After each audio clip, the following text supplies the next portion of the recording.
Chris, if I could just invite you right up to the stage, have a seat. Let's welcome Chris Rodriguez. He is the Director of the Homeland Security and Emergency Management Agency of the District of Columbia. Before that, he was the Director, Emergency Management Entity, whatever its many acronyms are, in the state of New Jersey, which should ring some bells, of course. There was a major event called Sandy in his time there, so he has lots of experience. He also has a PhD from Notre Dame and a bachelor's degree from some small obscure college called Williams College. So yes, I went there too. So we didn't know each other. there's a good decade between us, but I'm just so thrilled to have someone of your expertise here. And that would be a wonderful benefit all in of itself. But the real reason I invited you is because the District of Columbia is, right in the heart of it. It is a high threat, high hazard sort of litmus test for emergency managers. In your business, this is it. But you also have a really interesting mix of communities here. And a lot of different kinds of communities that may be underserved or vulnerable. So you have to think about that a lot. So talk to us about the District of Columbia as a high threat, high hazard environment and what that means to you as the person who has to worry about it every day. What keeps you up at night, that kind Absolutely. of thing. Thank you, Sharon, and thank you, Sean, and New America for reaching out and allowing me to participate in this important talk. Thank you, everyone, again, for your participation. The District of Columbia is the nation's capital. It's the capital of the most powerful nation on earth. And in many respects, the world looks to America and the United States as sort of a model for all types of security-related issues. And it's an honor for me to be in this position. It's an honor for me that the mayor, Muriel Bowser, has asked me to do this important job. I have a great staff that works for me. And certainly the partnerships also around the region, because we are in the National Capital Region, are very strong, and we rely very heavily on them during emergencies. So what keeps me up at night? Look, a lot of people ask me this question, and it really comes down to probably three major things. The first is a Boston Marathon, Las Vegas style event in the heart of the nation's capital. That would be a major event that we would have to respond very quickly to. We've actually exercised with the mayor herself a complex coordinated attack in different parts of the city, but similar to the Paris attacks that happened a couple years ago, where you had multiple teams firing into restaurants, and then another team at the stadium in Paris putting a bomb there. And so, how would we react in that situation? And that's a big one.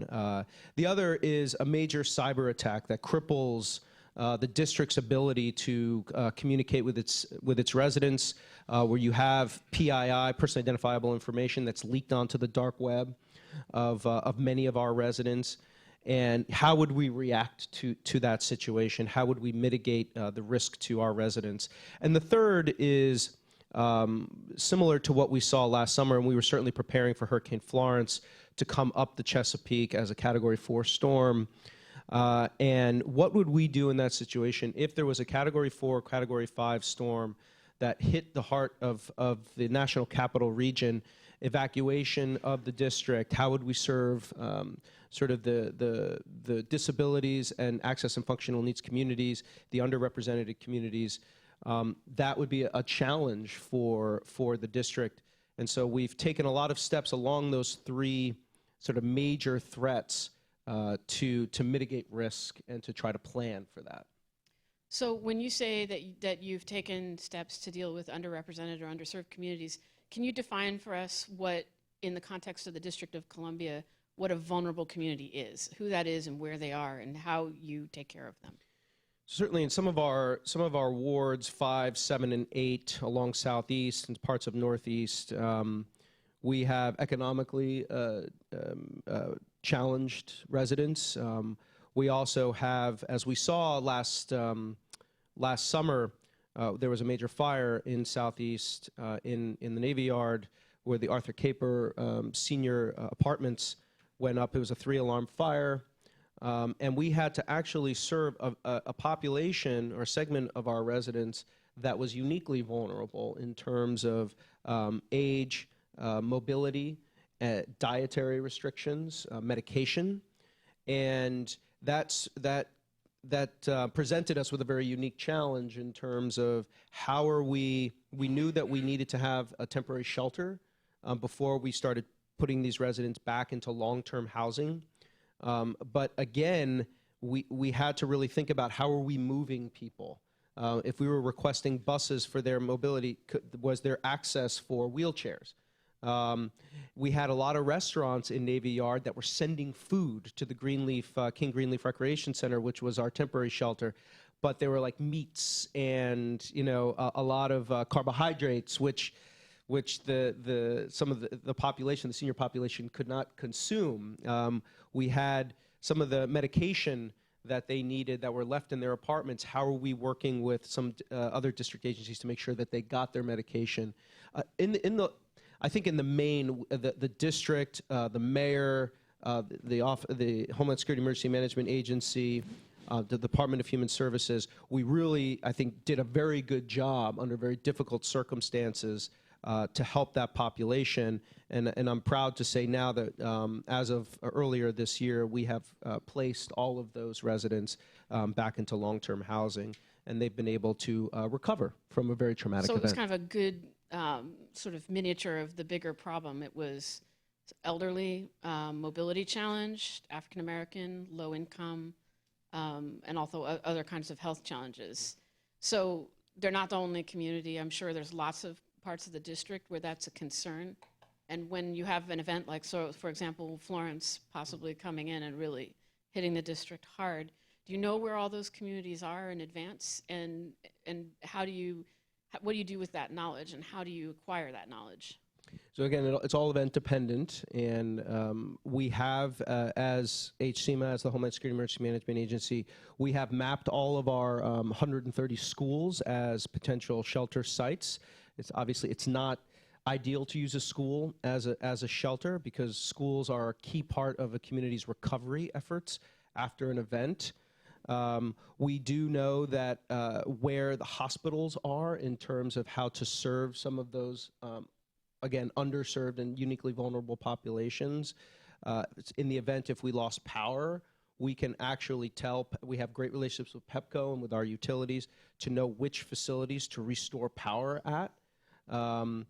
And we also, to get to the point of the technology, I think we have invested in my tenure in the last 18 months, a lot of personnel time and monetary resources into ensuring that the mayor, the city administrator, and as the director of emergency management, I have a good picture of what our common operating picture is. Okay.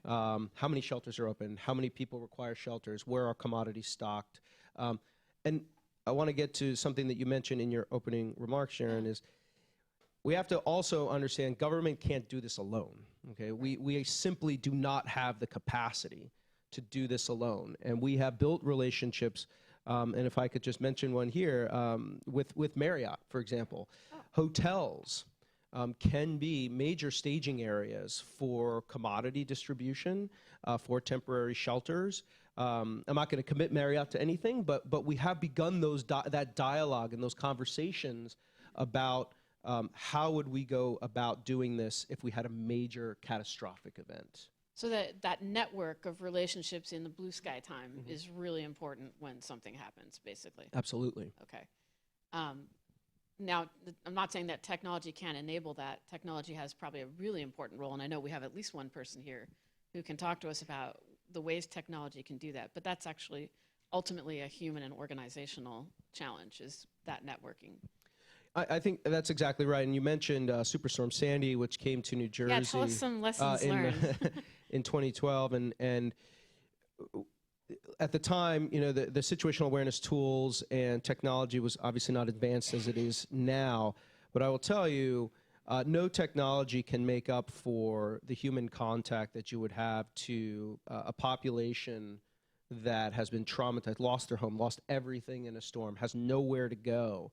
And I remember during that time, Governor Chris Christie going out and hugging people, walking through the debris. I know that's it's a political angle there, but the governor was very effective at leading sort of the recovery efforts from a public perception standpoint, and really and I think this is important during disasters, and as we all sort of think about what keeps us up at night, simplifying things for the key executive decision makers is really important. I remember sitting in a meeting with the governor and him saying, look, everything else doesn't matter.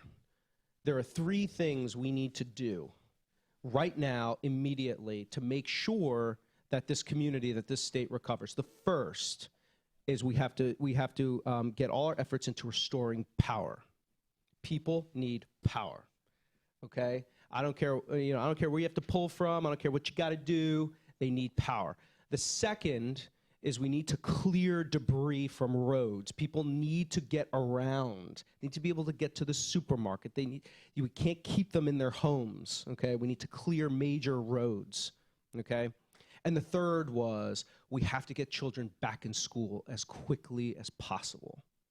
And so those 3 precepts became sort of the guiding principles of all of our combined efforts in the immediate recovery from Superstorm Sandy. And because he believed, and I think he was correct, that those fundamental tasks, those fundamental things needed to be done for a community to recover. People had to get back to a sense of normalcy. And I think, as we talk about those things that keep me up at night as well, terrorist attack, a major hurricane. High winds. I'm sorry? High winds. High winds, yes. Getting people back to a sense of normalcy is really important. And Mayor Bowser also, she's been very, she is very, I think, forward-leaning in terms of when we have, so forget about a major sort of event. Talk about a snowstorm, right? We're going to get 5 to 10 inches of snow. Which, for you out-of-towners, is a major it's a event major in Washington, thing, D.C. Okay. Coming from New Jersey, I remember we had to drag the Governor Christie onto phone calls about snow. He's like, it's snow, just plow it, But I think one of the things about here in District of Columbia is it does impact our population nearly doubles every day because of people coming into the district. And so there's a lot of connectivity and interconnectedness with the region. But the mayor is very, I think, very forward-leaning in terms of we need to stay open. We need to stay open for business. The district is open for business. Government needs to be functioning. And I think that helps drive our strategy and our orientation towards a lot of these events. I want to change direction slightly and say, now you have an unusual amount of lived experience through disasters. One of the things I wonder is when you've seen things like Sandy, or many incidents, the fire, other things in the District of Columbia, do you think about, was there something we could have done in advance that would have made this not so catastrophic? I mean, you can't stop a disaster from being a disaster, but you can stop it from being quite as bad for the people that are, especially for these vulnerable communities. And could you talk a little bit about that, about what you've seen that you would do differently and how you would define resilience in that context? There's always, we can always do better in any event. And my office has a standard operating procedure where after every event, no matter how much credit we get or whether we don't do as well as we could, we're always doing after-action reports. So one of the things that I've really tried to focus our office on now is building a culture of preparedness. And my predecessor began that, and I think we see it, and we've seen it certainly in the last 2 years in terms of what's coming out of FEMA. As you know, they just published the Culture of Preparedness report, which focuses a lot on individual preparedness. And it gets back to my point about the government can't do this alone. We can have plans that sit on the shelf. We can have playbooks. And we have all those things, right? But at the end of the day, a community will respond and recover from a catastrophic event if the community itself, if individuals are prepared. And they can take very simple steps. I've heard the FEMA administrator, Brock Long, who of course just stepped down, but he's talked about this, and I've had conversations with him because I've asked him, what is the one thing I need to focus on as the new Homeland Security Director in the District of Columbia? He said, Chris, the thing you need to focus on is how would you manage $1 billion disaster? Because it's coming. And how would you manage? Are you prepared for that? And so the way that we believe we can mitigate risk is by empowering individuals to think about what they would do if a Category 4 hurricane was coming. And a lot of that we pull from FEMA. Purchasing insurance. I mean, that's a huge thing that a lot of our residents can do and people can do to recover very quickly. They talk about having a certain amount of savings on hand, cash, that if you don't have your home or you lose access to your credit cards, how are you purchasing things? Now, unfortunately, in the district, we have a sizable portion of our population that doesn't have 3 months of salaries in their savings accounts, okay? A lot of our residents are just trying to get by every day, and so we have to figure out how are they getting the information they need? Who are they going to call? Mayor Bowser has established offices in her office of the mayor that are very community focused, that can deploy very quickly to communities and offer those face-to-face resources for our residents. Very effective during everything from a homicide happening in a specific neighborhood to a snowstorm. We have volunteers who come out and shovel sidewalks for some of our senior citizens. I mean, a very effective community-based effort. The other thing on technology is how are we, a challenge that I think a lot of emergency management and states and big cities have across the country is tracking, patient tracking. When we open a shelter, how are we tracking shelterees? How are you doing it? Well, right now, we have invested a lot in technology in order to do that, checking people in as they come into the shelter. But again, it's not just checking people in, it's sometimes in the handoff to other agencies as they're moving through the process, some things get lost. So how do we have a common operating picture across government that's not focused just on HCMA or the Department of Human Services or the Office of the Tenant Advocate, but that everyone can see for that common operating picture? And we're working towards that. Okay. And is sort of data acquisition and data sharing a big challenge in building that common operating picture? At times, we have the HIPAA regulations, and we want to make sure we're using or we are consuming personally identifiable information in a legal and very transparent way. And so that is always a challenge, and we need to make sure that we're working with the Department of Health, the Department of Human Services to ensure that data accessibility and integrity is maintained. So again, we are building out those capabilities. It's something that we're really focused on with our interagency partners. Is there anything else that you wish new technologies or outside sort of assistance could do to help you? I've found in my now almost 18 months as director here in the district, I get a lot of vendors coming to me, right? The latest and greatest technology, and we got the best thing. We're going to solve all your problems. And I'm sure for those of you who've been in government, you've been on that side of the table as well many times. The thing that I'm really looking for, and I've been on the other side of the table too. So and I understand sort of the back and forth. For me, it's always simplify, simplify, simplify. My boss, the mayor, needs very clear, concise, accurate information to make decisions. And sometimes I feel like a lot of these tools, they try to do too many things. And I find myself, even I've been a victim of this, chasing my tail with all these new things that are coming out, and saying, wait, what about that thing? What about that thing? And we lose sort of focus sometimes. And again, I've been a victim of this, so I'm not, and so what I'm trying to do is look for the simplest, cleanest, most interoperable with other sort of tools that are out there, because I don't want to have to be buying 5 different tools that do 5 different things. And so I'm trying to consolidate a lot of those efforts in my office. I guess I know this is an energy word. It's not a emergency management word, but you kind of need a drop-in capability. You need something you can just.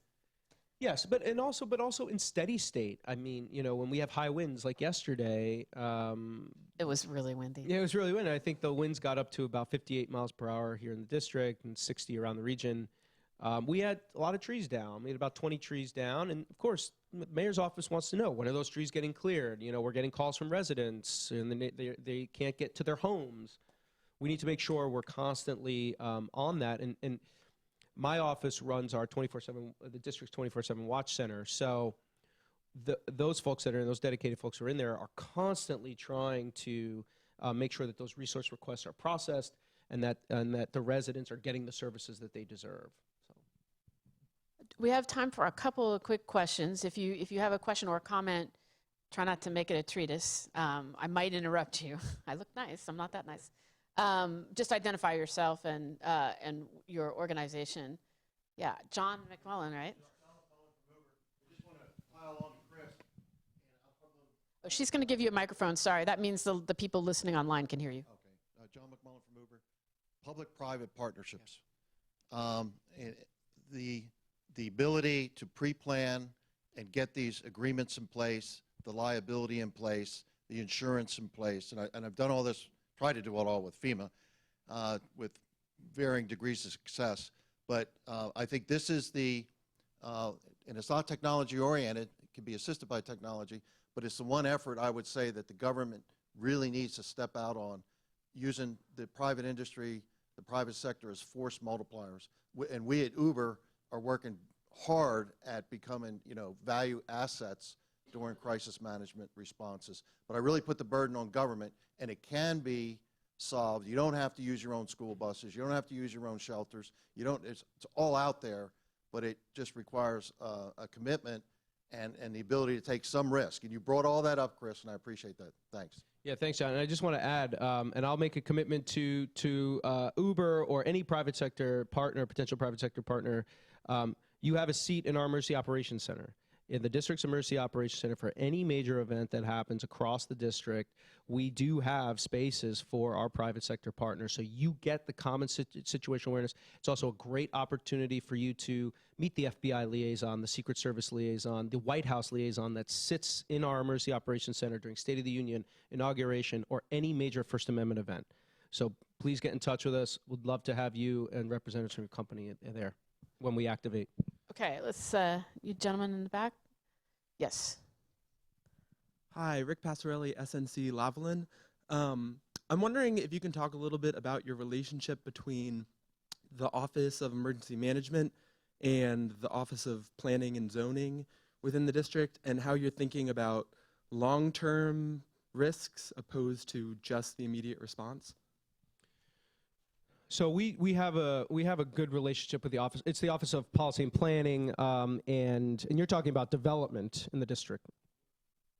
And certainly we can provide some context to that in terms of what we're seeing, and a lot of it is from our fusion center, from our intelligence fusion center, which looks, and in cooperation with organizations like New America, we can bring sort of that context to the mayor's office as they're making decisions about where to develop. And so that relationship is there, and we do it mostly through our Office of Risk Management, which looks at sort of the long-term vision for the district from an economics, financial, and development standpoint. So we're a part of that conversation.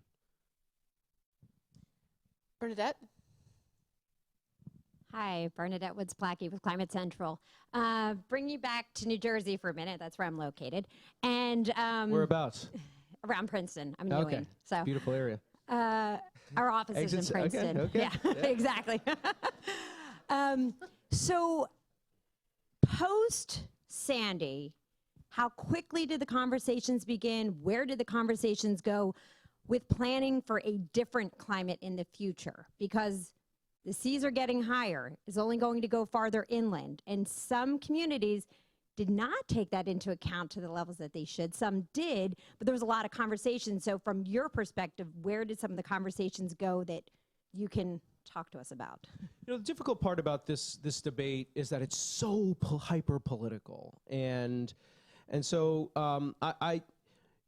fortunately, I think, we had a governor that, whatever you want to say about him, he's outspoken and he has his own opinion about things. And I think as they were rebuilding sort of the berms along the ocean, along the coast, and building the new building the new boardwalks, a lot of that was taken into account. And I remember there was a time when the community didn't want to build certain structures to prevent the potential that the seas could come even more into the communities again.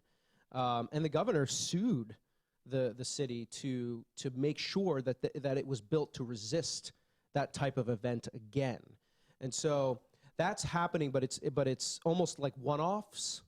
And not a coordinated strategy, at least in the state of New Jersey. Of course, the administration has changed now. I haven't kept up on sort of what the Sandy recovery effort is looking like, because it's still ongoing. I mean, 6 years after, almost 7 years after the event, the recovery is still happening. And so they are building those communities to be resilient. But again, it's not just what government can do. A lot of those communities don't want to invest the time. They don't want to raise property taxes to be able to put for their residents to be able to put the protective measures in place to mitigate risk in the future. So it's a hyper-political issue. One of the things we cannot deny, though, and as the Director of Homeland Security Emergency Management, I try to, and for those of you who've been in government, I try to stay away from the politics of it. But one of the things you can't deny is that these types of events are becoming more frequent. They're becoming more extreme and severe. And so how are we preparing for that? Because when a Category 4 hurricane, or we get 2 or 3 Category 4 hurricanes during one hurricane season, which is unprecedented, we have to prepare for that. We have to prepare for the eventuality. That's coming here.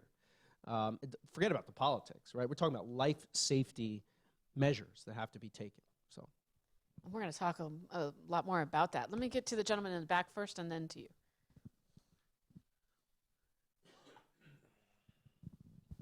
Good morning. My name is Joseph Porcelli. I work for Nextdoor. Joseph. I'm our public agency lead, and I do a lot of public safety strategy and organizing. This past year, the Maryland Insurance Administration did a poll on Nextdoor for all residents in Maryland, asking if they knew that their homeowners insurance wouldn't necessarily cover flooding. And it turns out 18% of Marylanders did not know that. We know that we need people to, make sure they understand their insurance, have cash, so on and so forth. The question I have for you, though, in addition to those 3 things, if you could wave a magic wand and you would have people do 3 things to prepare that not only benefited themselves but benefited their neighbors, what would you have them do? it's a great question. And I want a magic wand too, I'm just saying. Yeah. I'd love that magic wand. Actually, I was just in I was just at Universal Studios last week with my kids, so we were doing the Harry Potter thing. So you do have a magic wand. I actually literally do have the Elder Wand at home. So there have been rumors. So if I could wave a magic wand and say what can people do, I think for communities, it's really important for them to be able to know how to communicate with their neighbors. Okay, whether it's phone calls, and it's just like us in government, right? You never want to meet someone the first time I know it's a cliche, during an emergency. Well, I think for a community, you want to make sure you're involved in your community. You know your neighbors. You know how to contact them. I think that's really important. The other thing is to, in a major disaster, make sure that you have rendezvous points where you can meet with your family again, just in case something happens. And the other thing I would say to people is make sure you know where to get your information. There's so much information out there right now on the internet, on social media. Go to and all disasters are local, okay? And make sure you know where to go for information.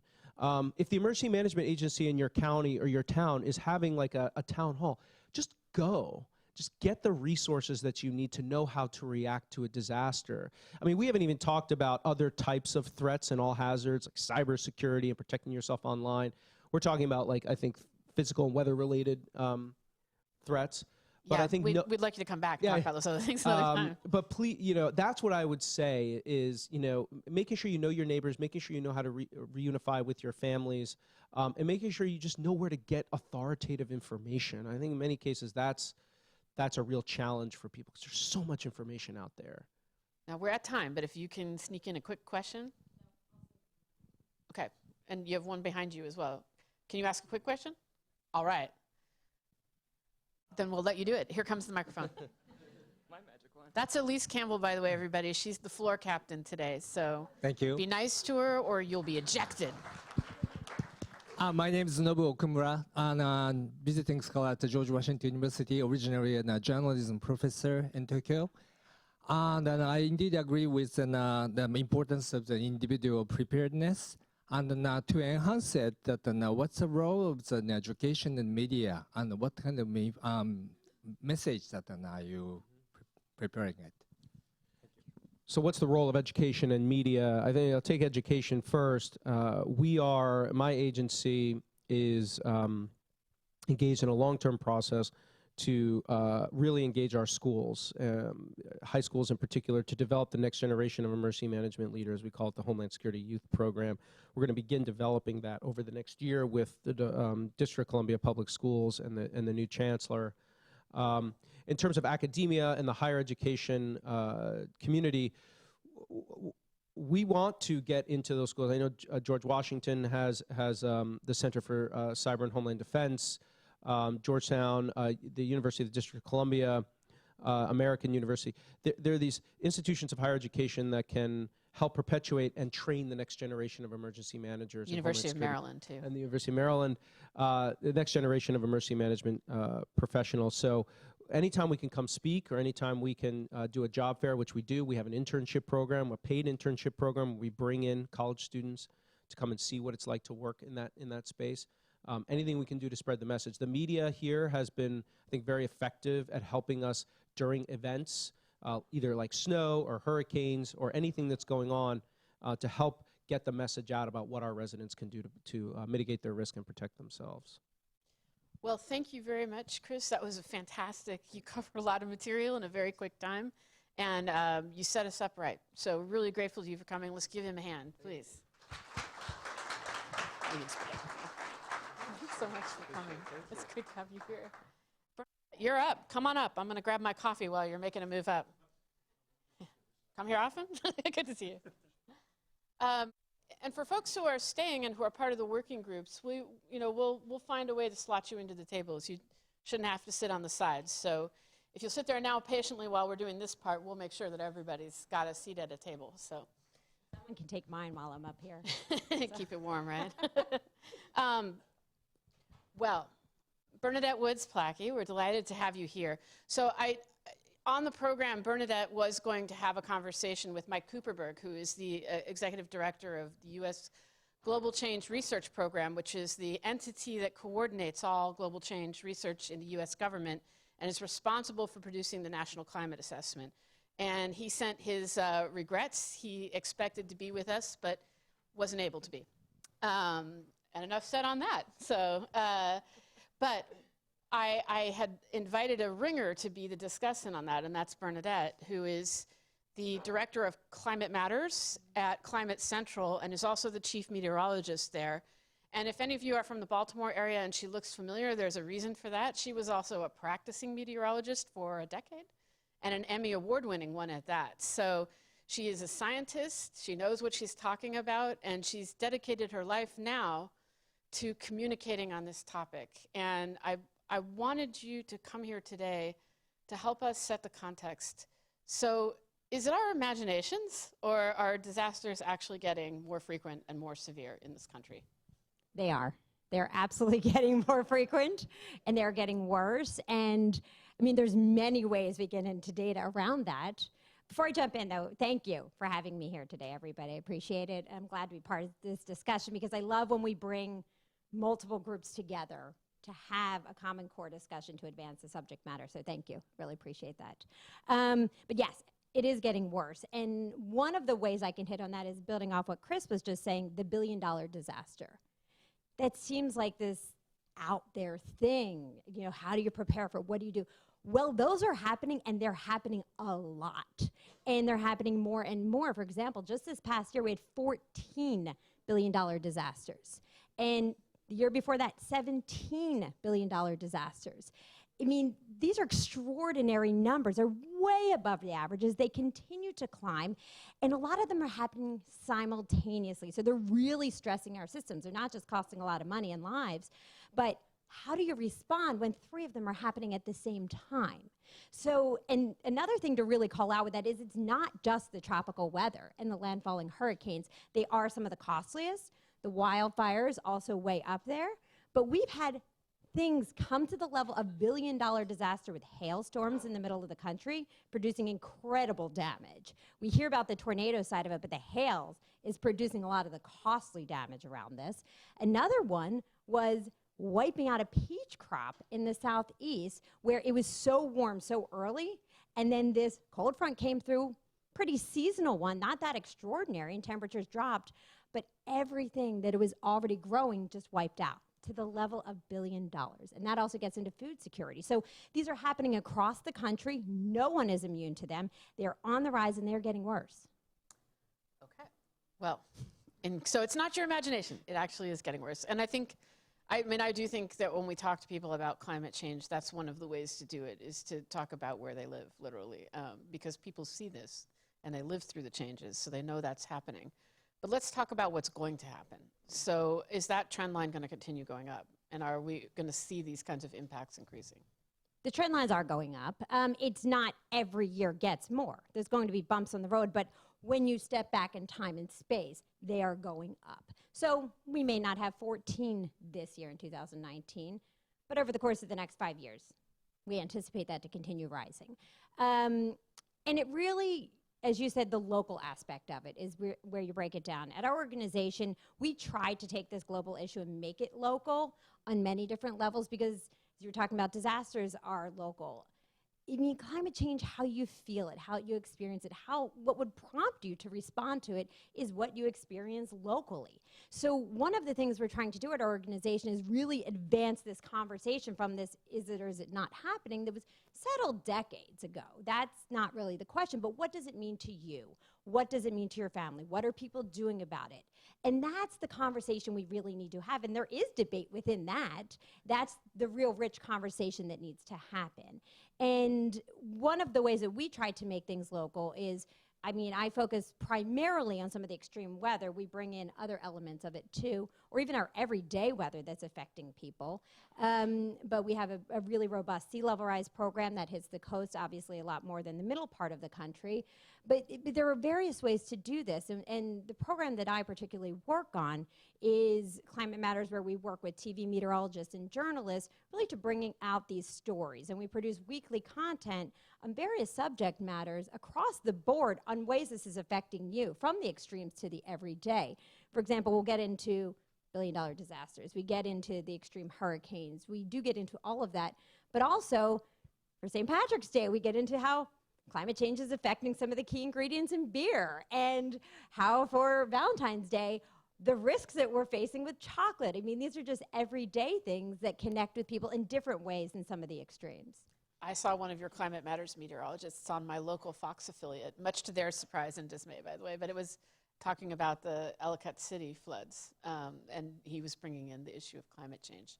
So over the coming decades, as the trend lines get worse, and the science, if anything, is maybe underestimating, has historically been underestimating what the effects and impacts are going to be, what kinds of extreme weather events should we expect to see more of?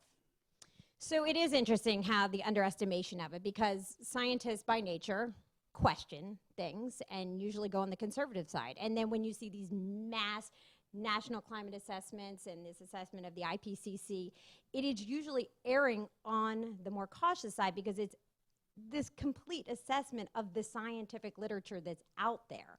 So they may include some of the, it's also, I should add, usually about 2 years, I don't want to say dated because, but there's still research continually coming out. And by the time we get to the point of a national climate assessment or an IPCC, there's already new information that's learning more and raising some of those projections by the time it comes out. So it is one of the most vetted sciences out there, but it's constantly pushing these boundaries of learning more and learning what that means to us. So looking forward in time, some of the things we can expect are more extreme weather and in the form of these heavy rain events. That's a huge one for this part of the country. More intense wildfires, particularly out west, and it doesn't mean climate change actually caused the wildfire, but it sets the stage and really ups the risk for them. And when you have higher temperatures, it just leads to a lot more explosion and of those, of the land just ready to go up in flames. One of the other ways that, and that brings to something you and I had talked about before, is both of those connect in different ways, though, but to the hydrologic cycle of water, too much, too little. And that is a way that a lot of people are going to experience climate change. Other things, too, heat in general, I mean, it's the easiest connection, but it's pushing some serious boundaries. In the winter, parts of the country like this, sometimes people are okay that their winter temperatures may be rising a little bit. Now, that does come with separate implications, but it doesn't come in a bubble. It usually shifts toward the summer where we're getting a lot more heat. And that's having huge effects on productivity in the southeast, our farm workers, our food security. It is also leading to even just everyday things of parents having to rearrange schedules because kids' camps are rearranged or practice is shifted to night. So it goes from the extremes to the everyday that we're really going to see this in these forms of weather, but it's not just weather. I mean, this is more than a weather story, as we know. It is a national security story. It is a food and water security story. It is also a tourism story. It is an infrastructure story. Our roads are getting beat up even more so, and they're a mess. I mean, so this infiltrates a lot of parts of our lives. And I wonder if one of the problems isn't just that we're going to see more droughts, more floods, more fires, but also the volatility and the unpredictability of it that's a problem. Because, as you said, those trends aren't a flat line.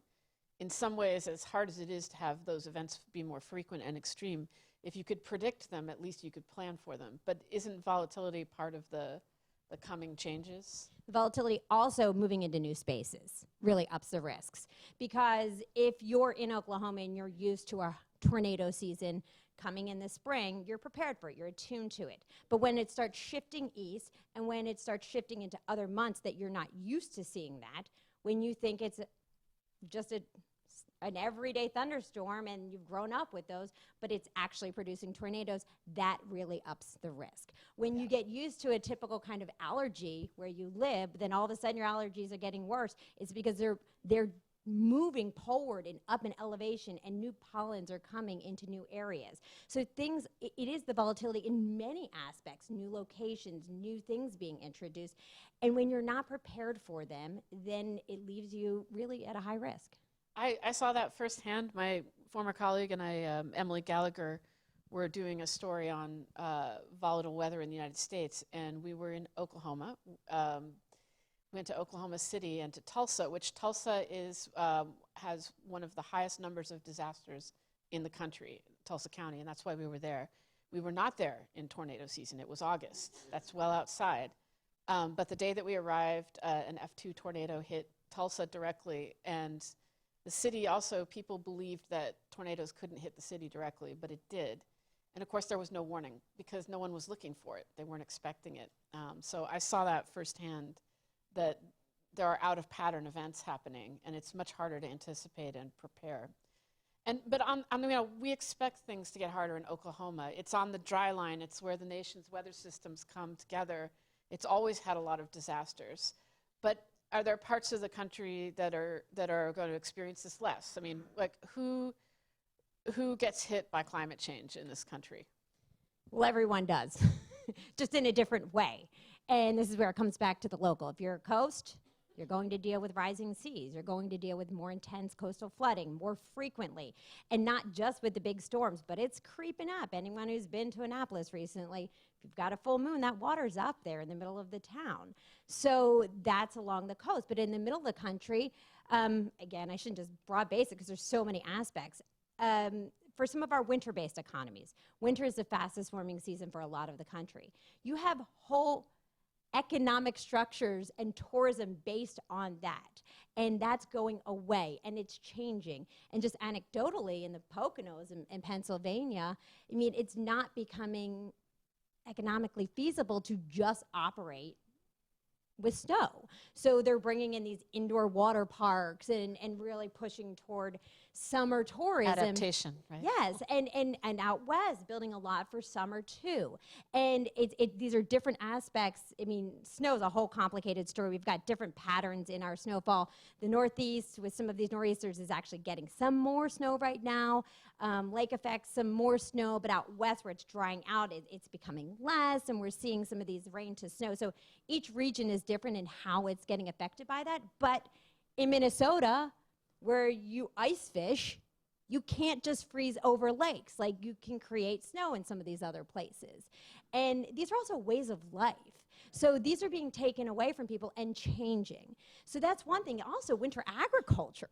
This is one I always try to bring up with people because they think, oh, this is great, it's not as cold. Well, bugs are lasting longer, and pests are getting involved, and they're going farther north, or poleward, I should say.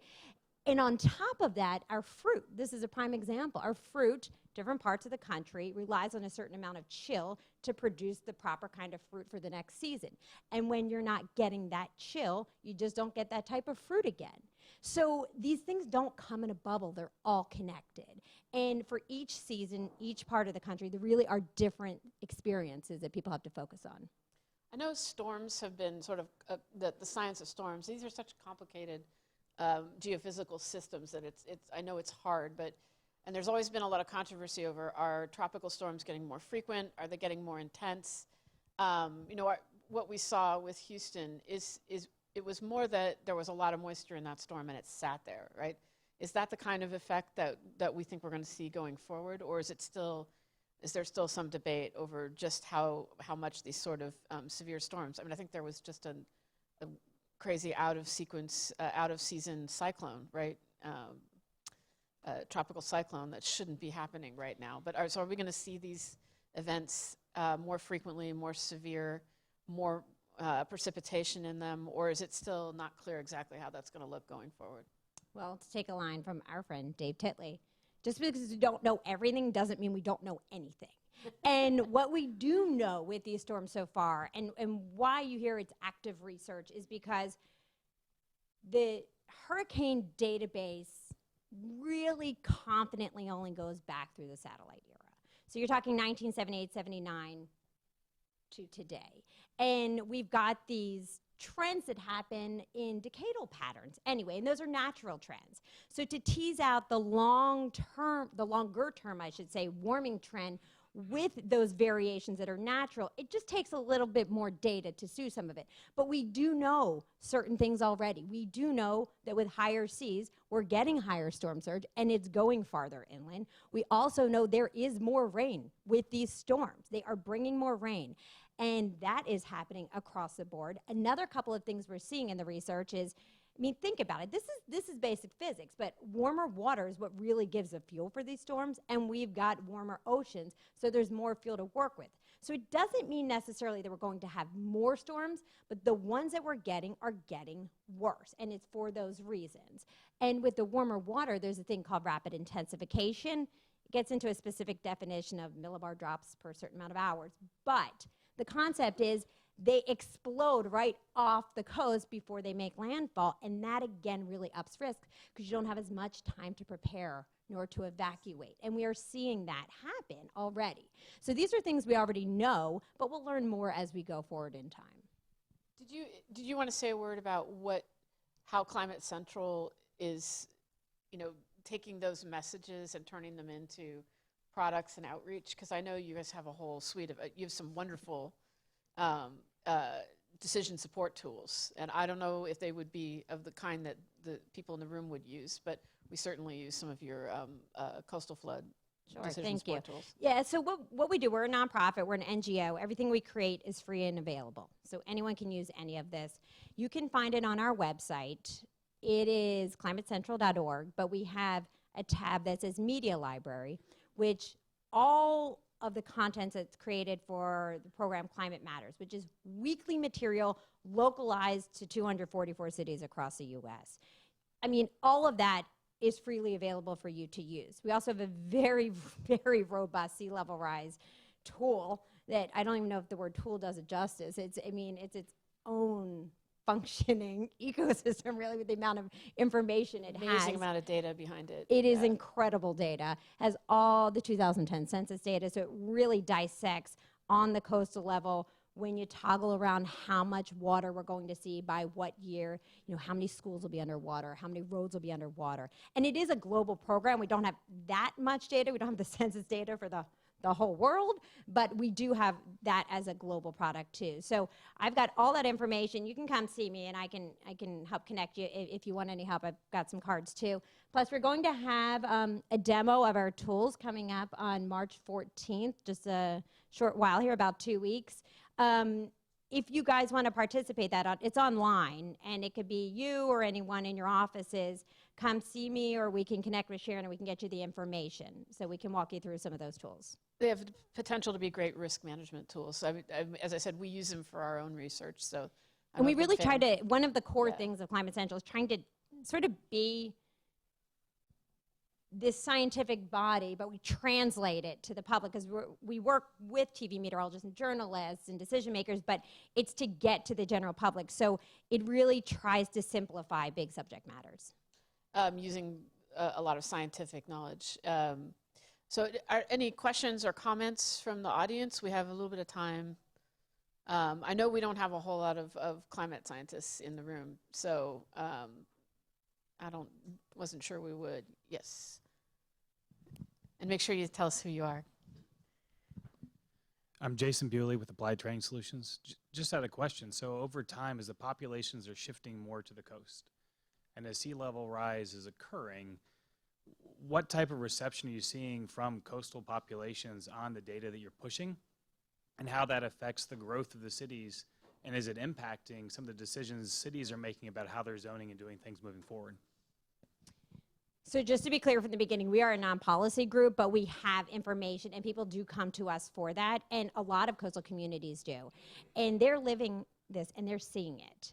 And they're coming to us from all states. They really are. They want the information because they want to ground their decisions in information and fact. So we've been working with a wide range of people, from people making those decisions to the NAACP does a ton of work with us with some of the underprivileged communities they're having along the coast. So it's really a wide range of people we're communicating with.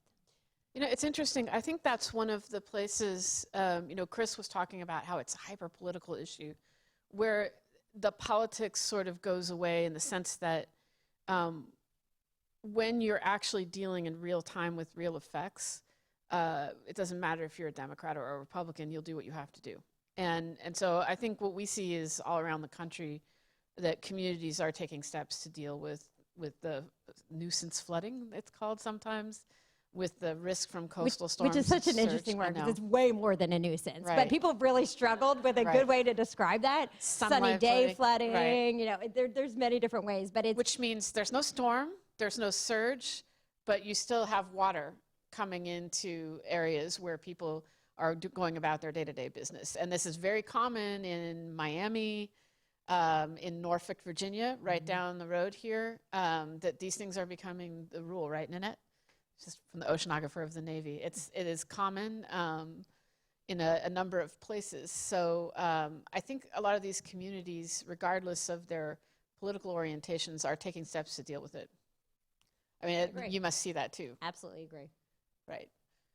But I think one of the consequences of not having a federal consensus and a national consensus is that everyone should be dealing with it and taking concrete steps.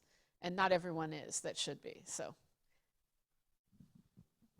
Hi, Joseph from next door again. I'm wondering if you have any concrete examples, and maybe this is for some of the mapping folks in the room too, but are there organizations using mapping to help people visually understand the risks they face from flooding? I live in Annapolis. I know Compromise Street floods all the time. Can't get to Mission Barbecue. My daughter's mad. But like if we think about where it's not always known, but the danger is high, has that been used, and do we know if that's effective? There are a ton of mapping systems out there for sea level rise, and that is our online tool too, is a map. And so you can go down to your street, you can play around with absolute extreme scenarios to just small scenarios, so you see where the water goes and how it comes up. And it often goes to the back bays first and works its way up. Doesn't always just come from the front. So. And there's actually a company here today called Flood Map. So yes, people are doing this. And the question is, can it be actionable in real time for emergency managers? Yes.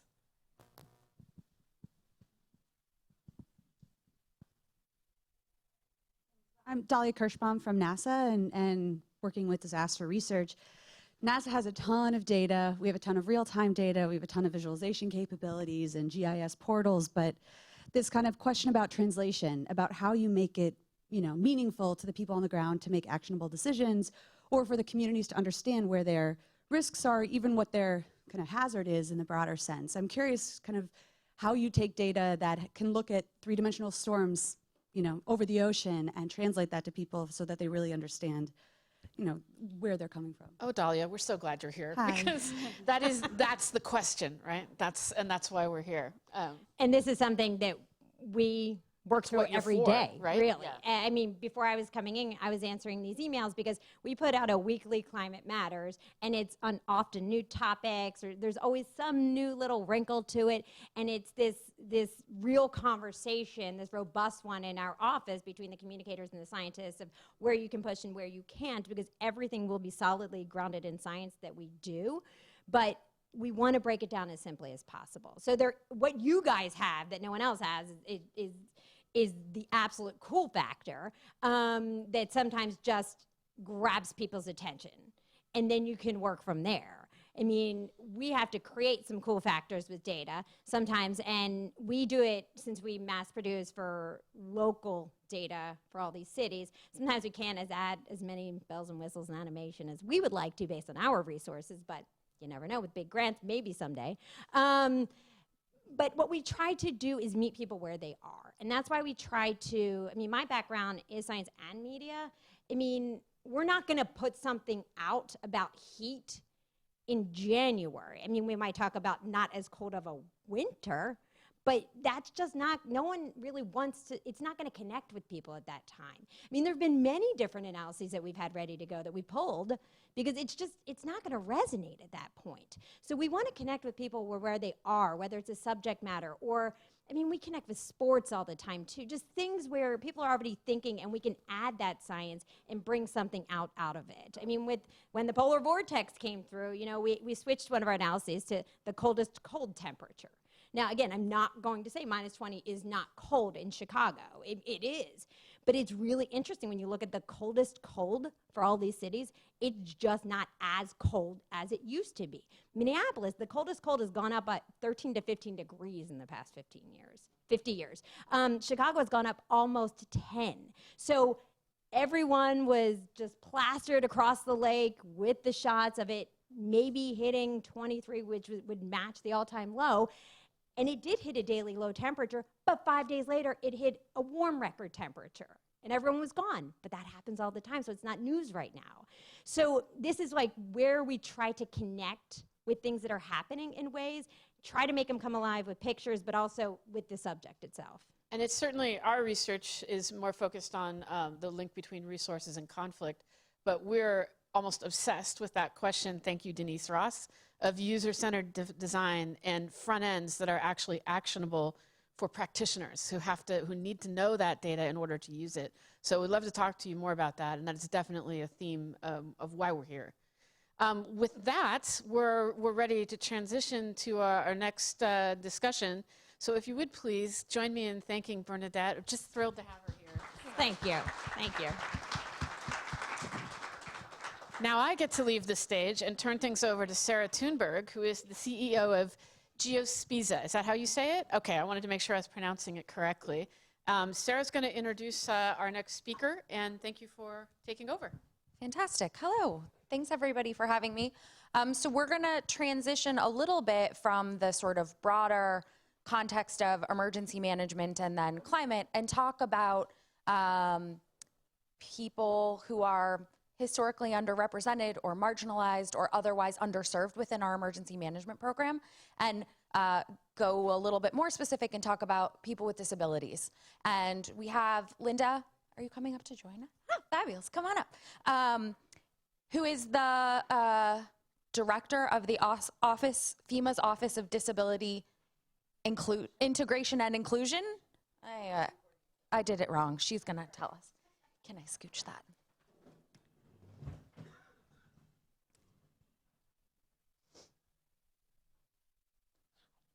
Do you want a microphone? Yeah. Fantastic. Well, thank you for joining us. So, a little bit of background for the context of our conversation is I come at this from a social work and social justice perspective, and I have a tech company that's really oriented around how we understand community vulnerability and population-based vulnerability in the context of disaster and resilience. And so I'm gonna ask Linda some questions about and have her share with us her experience within FEMA and what FEMA's doing around inclusion whole broad around resilience, because that's a new effort in the strategic plan, and then more specifically around engaging and meeting the needs of people with disabilities. So Perfect. welcome. Tell us about you and what your office is working on. Sure. So again, my name is Linda Mastandria, and I'm the director of the Office of Disability Integration and Coordination at FEMA.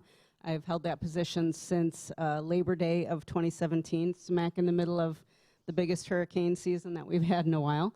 And the office basically works in concert with with FEMA's priorities, with the strategic initiatives of the organization. So when you look at sort of the overall FEMA mission, right, it's to help people before, during, and after disasters.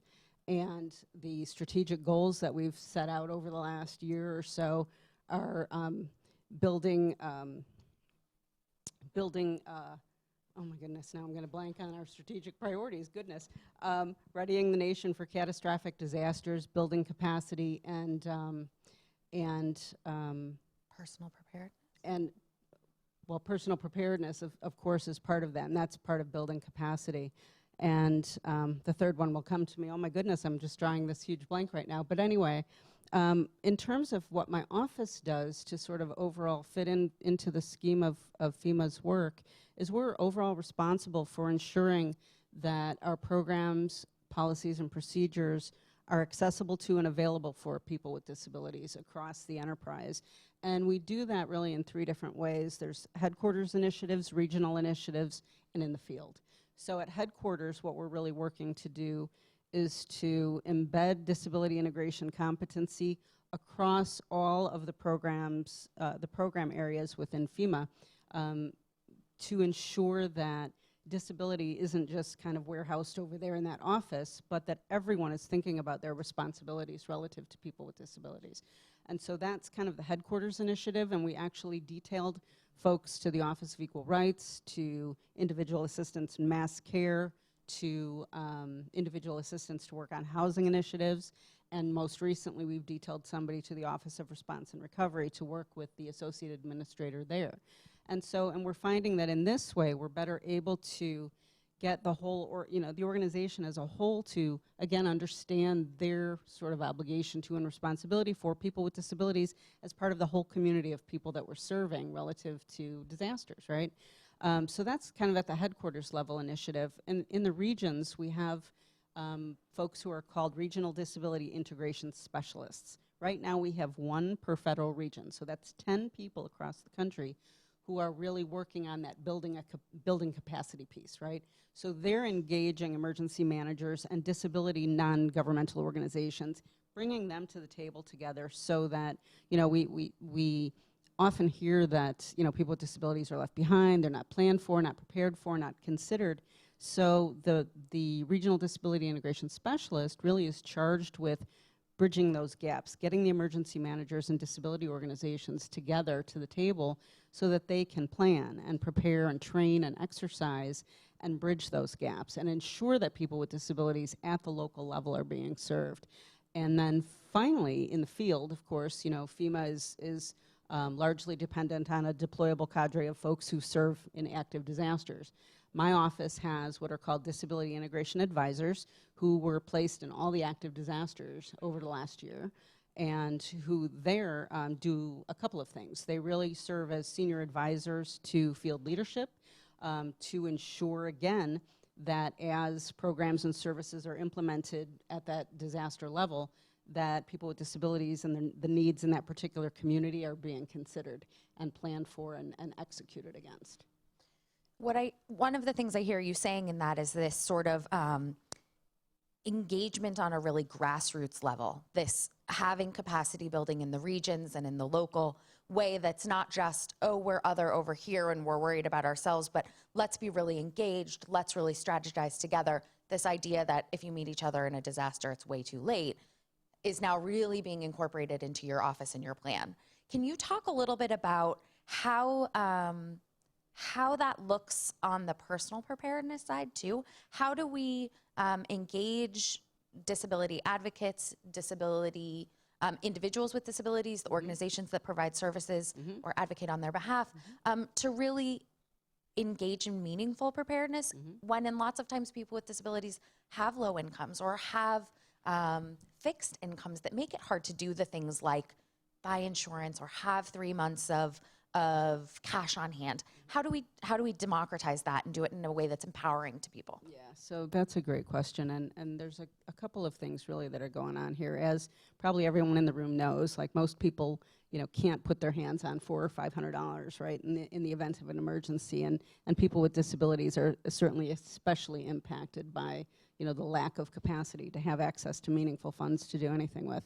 But part of what is happening really at the at the regional and local level, because that's really where it has to begin, right? We can say all kinds of things at the national and headquarters level, but where disaster happens is local, right? So where personal preparedness has to happen is at the local level. And yes, it'd be great if we could say, all right, everybody, you got to stockpile $500, right? And a lot of people can't do that. We can say you have to buy insurance. Well, okay, so I'm going to pay my rent or I'm going to buy insurance, right? So we are living in a time when people are making very difficult daily life decisions, right, on how to move forward and best prepare themselves. But part of, I think, what's being particularly effective right now is that we're seeing a lot of engagement from disability advocacy organizations, again, at the grassroots local level, where they're doing a lot of training, and training and education and outreach, and really helping FEMA sort of, and the emergency management community as a whole sort of get that message out there that preparedness is not only about FEMA showing up after a disaster, but it's about everybody taking responsibility for themselves at whatever level you're able, right? If you can't get your hands on $500, maybe it's putting away $5 a week or 10 or whatever, and and saving a few extra bags or cans of food or that kind of thing, right? But back to the sort of engagement of disability advocacy organizations, I think they play a vital role in doing a lot of, again, the training, education, and outreach. There's a lot of what are called Centers for Independent Living, which are nonprofit organizations found in every state across the nation that have really been at the forefront of a lot of this outreach to reach into their communities and prepare people, and doing a lot of engagement, trying to reach out to emergency managers as well, and starting to serve as that bridge, like I mentioned, that our regional disability integration specialists are helping to do. And is it a perfect solution? No, but I think the more educated and aware people get, and the more they understand that they have a role, that emergency responders aren't going to show up at minute 5, right? And that you may have to be on your own for a few days, and people really have to sort of take stock of their own situation. Like me, would I need extra tires if I was going to be stuck, or if my wheelchair floated down the street? Like, what's my backup plan, right? So we all have to be thinking about those things individually. No one can tell anybody individually how to do that, because our circumstances are unique and our needs are unique, right? So, but I think the education and outreach piece is crucial, because it's just making people think about it. It's not giving you the answers, it's giving you the tools to think about, what do I need to do to think, to advance myself. And the other piece I'd just like to add, in terms of the role that disability advocacy organizations can play relative to improving emergency management for people with disabilities, I think the role is really shining a light on some of the gaps, right? And giving emergency managers some awareness on things that they may just not be clued into, right? I don't think that there's ever sort of intentional disregard. I think that people don't know what they don't know, right? And so the advocacy organizations, when they're able to shine a light on issues and open the door to conversation, I think that's where problems can get solved. I think there's a really unique opportunity. We have people from Uber and Nextdoor and all kinds of private sector partners, as well as people from government side. What are some of those gaps, and how this opportunity to sort of shine a light on it and get people to be thinking about it and talking about it in their own world? What would you say people should be thinking about in the gaps? I mean, I think, you know, preparedness, preparedness messaging, I think like early warnings, right? And how messages are communicated when an event is coming, when you've got a no-notice event, when you've got, you know, a hurricane coming in 3 to 5 days, like how are you communicating with people with disabilities in your jurisdictions? And with technology, we have so many ways, you know, now, and I think there's just endless room for creativity to include and improve upon how we message and communicate with folks. I think one of the gaps continues to be sort of, you know, around evacuation and sheltering, right? And I think that, again, there's sort of a two-way relationship here, right? So emergency managers need to really get into understanding their community, right? As we said, it happens at the local level. So you can have this sort of, you know, high level, oh, we know that 20% of the people, you know, in the United States have a disability, which is meaningless when it gets down to the neighborhood level, right? You may have 25 or 30% or 50%, and, you know, you have no idea. So I think it's really important to get at what's happening on your streets and in your community so that you can effectively meet the needs. And again, I think that with technology, you know, data collection, I think there's just like wide open possibilities to improve how we serve people. And then again, just going back to where I began with communication and relationship building. So before I came to FEMA, I spent 20-something years as a disability lawyer. And then came to FEMA by way of doing some work on educating emergency managers on their responsibilities under the Americans with Disabilities Act and the Rehabilitation Act.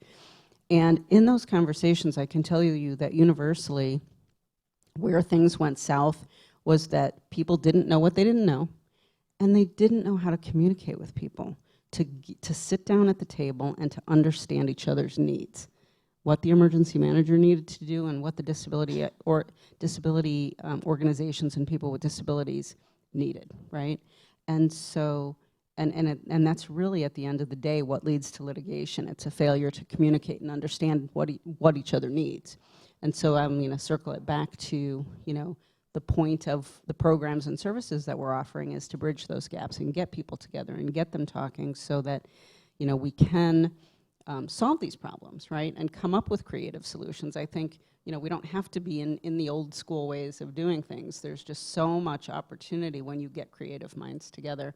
And people with disabilities, you know, most often are the ones who best know how their needs can be met, right, which means they absolutely must be at the table. Sure. This brings up for me, I recently was at a meeting where someone presented a new idea of how we define vulnerability around community resilience. And this idea that we talk a lot about vulnerable populations, vulnerable communities, and we sort of put it on them. And they created, I wish I had a slide of it, a diagram that was on one side of a cliff, the community, and on the other side, the sort of government services. And vulnerability is the bridge between them, and is that bridge, as it gets sort of shakier and more fragmented, vulnerability increases. That's sort of a weird description. Does that resonate with you a little bit? This idea that the communication piece can reduce the vulnerability, and that maybe vulnerability is something that exists in the system rather than in an individual or in a community, but that it's the lack of communication and lack of meeting each other's needs? So I think, I mean, it does resonate, but you know, I'm going to step it back a little bit, because when you look at the term vulnerable, right? It's like generally we're looking at people with disabilities, elderly, kids, low income. I mean, there's, you know, sort of, you can tack that onto the access and functional needs definition, right? But you know, step it back again and look at what happens in a disaster. Who's not vulnerable, right? right? So it's, to me, it's a little bit arbitrary when you pull out these definitions and segment a population, because everyone in a disaster has needs. Mine are different than yours, and then yours, and then yours. They're not more or less or worse or better or special. They're just different needs, right?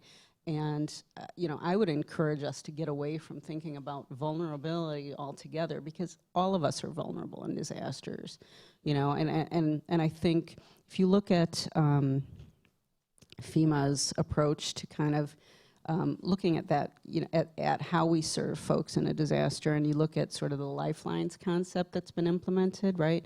And it recognizes the interdependency of the lifelines, right, from health and medical services and social services and communities and hazards and everything else, and it's sort of the interconnectedness of these lifelines. And I think, and everyone, probably has some impact in the context of these lifelines, right? And so, to me, it's looking at how can we recognize that, everyone has individual needs in the context of disaster, but how do we create a framework that, in a large enough way that can address those individual needs in a global way? Does that make sense? Yeah. Absolutely.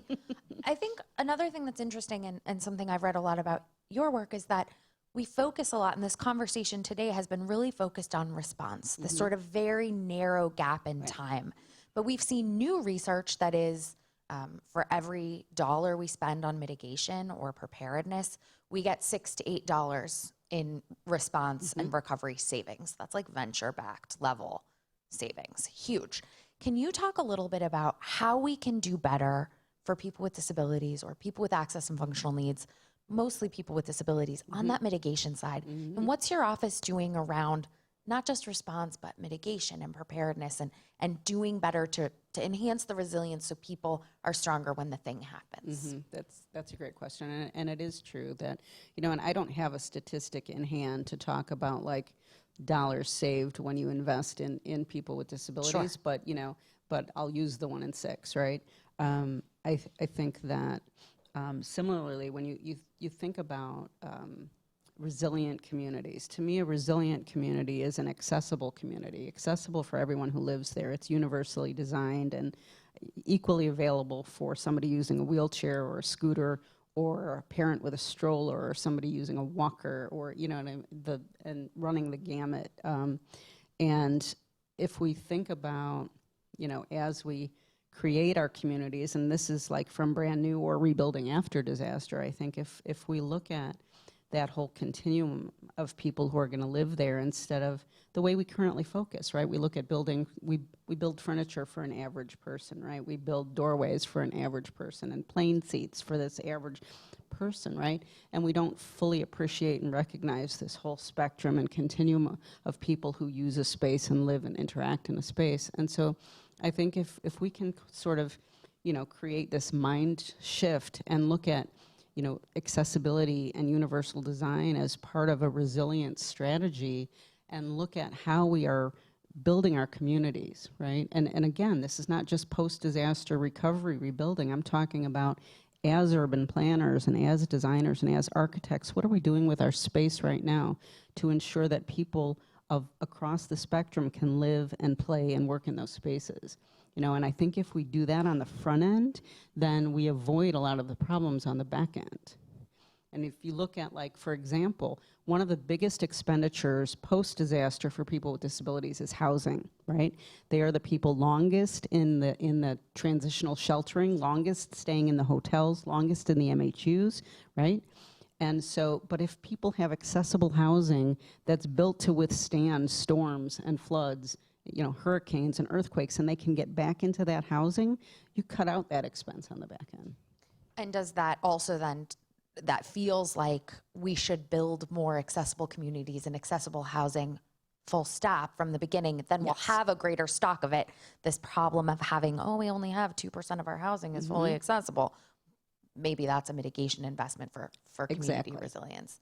Interesting. So since we're talking a lot about technology today, to borrow a question from earlier, if you had a technology magic wand and you could have technology help you in your job or provide some solutions, what would some of those magic wand items be? What would you love to conjure, a la Harry Potter? Wow, that's a great question.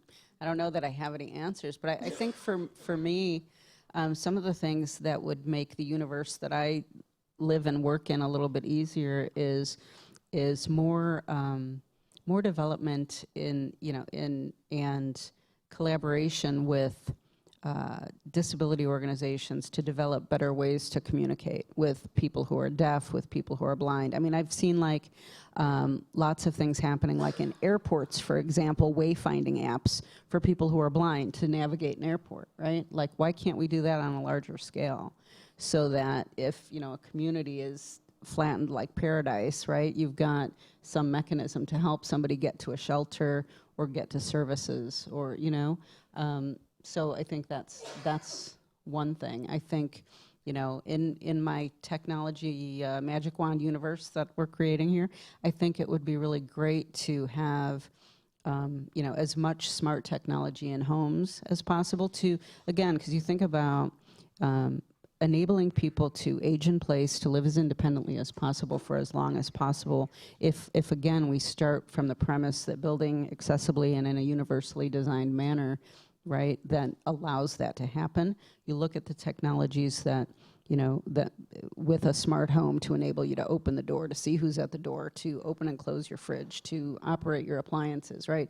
Somebody who has no muscular capacity or dexterity can live independently, in large measure, right? And so I think further refining and developing those tools and making them affordable, that's the key, right? Because it goes back to the issue we talked about, where a lot of folks with disabilities, are not on the higher end of the economic spectrum and cannot, spend the, $100,000 to retrofit their kitchen and make it usable, right? So thinking about a way to open these opportunities up more to the masses and make them more readily available, I think would be amazing.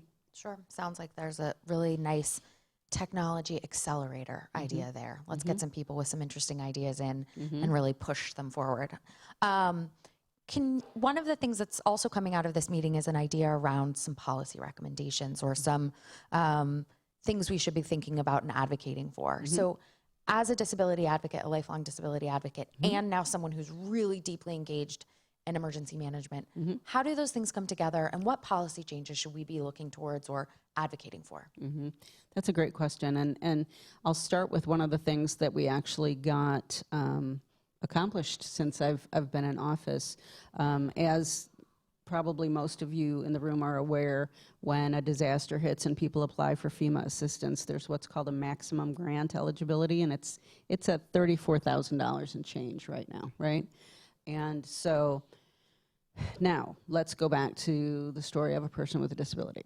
So let's say I have a house, and my house, the roof blows off my house. But in addition to the roof blowing off my house, my $10,000 ramp to my front door is destroyed, right? So now I am eligible for up to that maximum grant of $34,000 and change. If that ramp takes $10,000 to fix or to replace, now I'm stuck with, the $20,000 and whatever to fix my roof and the inside of my house. In essence, putting me behind what a person without a disability would be able to do, right, in terms of recovery based on my need for accessibility features. So in the Disaster Recovery Reform Act, we got two key provisions inserted, one of which excludes accessibility-related repairs and improvements to real property from the max grant cap, and the other which excludes personal property, like wheelchairs, scooters, Durable medical equipment of all kinds, hearing aids, prosthetics, shower chairs, stair lifts, all of that from that $34,000 and change cap. So in essence, we've created what we're calling purchase parity, right? And really leveling the playing field for people with disabilities to be able to recover, from disasters. And of course, we recognize $34,000 is not going to repair someone's home or replace it, but this at least gives people with disabilities, a small, step ahead in terms of recovery and leveling the playing field. So I'm really proud of that accomplishment. I think, the devil, of course, is in the details and how it gets implemented going forward. But there's a working group, working on that right now, and I'm very excited to see what comes out of it and the real concrete benefits to people with disabilities and their ability to recover. So that is one key thing, and I think going forward as well, again, I think the policy changes that I would like to see are really focused. I think the individual assistance program side of FEMA's house is pretty well in hand in terms of the assistance that's provided. And so my office has very much focused over the last year in paying attention to public assistance. And again, accessible rebuilding of communities, because I think that's where the biggest bang for the buck, if you will, is going to happen. Because if you spend all this money and give somebody, a new wheelchair and a ramp to their house and whatever, but you rebuild an entirely flattened community in an inaccessible manner, what have you done? Who have you helped? And so by investing our resources on the public assistance side of the house and really impacting that accessible design and rebuild, I think we can really positively impact not only life for people with disabilities, but society as a whole going forward. Do you think that idea that you're talking about then requires, it's bringing up for me this idea that we need to bring the climate action advocates and the city planners and the sort of more robust, bigger community around how we do these things and engage them in the conversation with disability advocacy? So as we're doing things like figuring out how to build so we're less at risk from high water or all of these other things we see coming from climate change, having a disability advocate at the table to say, hey, from our perspective, here's some things that would make this just better for everyone. Yes. And how would you do that? Yeah, I think so. I think that is key. I think that, again, I'm going to go back to one of my first comments and how we're looking at, framing my office generally, which is that disability competency needs to be integrated across all program areas, right? So I think it's vital to have people with disabilities, disability organizations, or people with disability expertise at the table with all of these kinds of individuals that you've mentioned to ensure that those needs are identified and articulated, planned, and prepared for. Because again, I'm going to go back to what I said, people don't know what they don't know, right? And if it's not in your frame of reference, you're not necessarily thinking about it. And I'll use an example, like think about when, a coastline is devastated by a hurricane and all the houses are destroyed, right, or damaged. And what's the first thing they tell people who are rebuilding a house on a hurricane-damaged coastline? What do you have to do with it? Elevate it. Elevate it. Okay. So I elevate my house 10 feet or 15 feet or whatever. What am I going to do now, right? And if I get a lift to my house, I can get in my house, but can I get in your house, my neighbor, or your house, my neighbor, or the place down the street, right? So this rule that's intended to be useful and beneficial has an unintended consequence of isolating and segregating people with disabilities, right? And so those are the kind of things that we have to be thinking about, the larger impact as we're implementing these measures. Well, and I would imagine then there's this cascading consequence effect of we put in a lift or an elevator, then you're dependent on the power grid. Then when the power grid goes out, now you're isolated either in your house or out of your house, either of those being a terrible place to be in a hurricane. Exactly. All of these sort of cascading things where I think it's hard sometimes to have a perspective of, oh, that seems like a great idea, without not knowing what you don't know and having all the people at the table. Right. I'm going to time check. Good conversation, so I lost track. All right, we have 5 minutes left, so let's open it up for some questions. Sean? Linda, thank you so much for being here, first of Welcome. all. So you mentioned public assistance, which is limited to public agencies rebuilding public infrastructure. Has FEMA given thought, for example, if we wanted to couple with investment from an investor-owned utility to build a microgrid, so that the concern that Sarah just raised, to ensure you have reliable power if there is a bulk level power incident? How is FEMA working with the private sector to couple public assistance dollars with private investment to ensure there's this confluence of resilience improvement from the whole community? Right. And that's a great question, and I can speak to the piece of that I know, which is that we are engaging with a private sector committee of private sector partners, to begin to address those solutions. Now, I don't have within my office per se, a private sector committee, but those are the kind of things that we would bring to that group to start to address, and bring these kind of issues and questions and problems to them to start putting resource on. Well, maybe some of us in this room will join your We in-office should have private a- sector committee. We should have a conversation Yeah, after. yes. absolutely. I think that, Sean, your idea, Sean and I had a long conversation yesterday about creating sort of resilient community enclaves. Is that your language? And this idea that in doing so, whether it's through microgrids or fully universally accessible construction, that's really thoughtful and multi-sourced, we have an opportunity to leverage huge amounts of recovery dollars to make things better and avoid lots of these. So I think that this is a really interesting framework that we can consider for the rest of what we're talking about today and how we use technology in that aspect. So thanks, Sean. Other questions? Yes, sir. I mostly had a comment, and Marcus Hendricks, professor of urban studies and planning at the University of Maryland.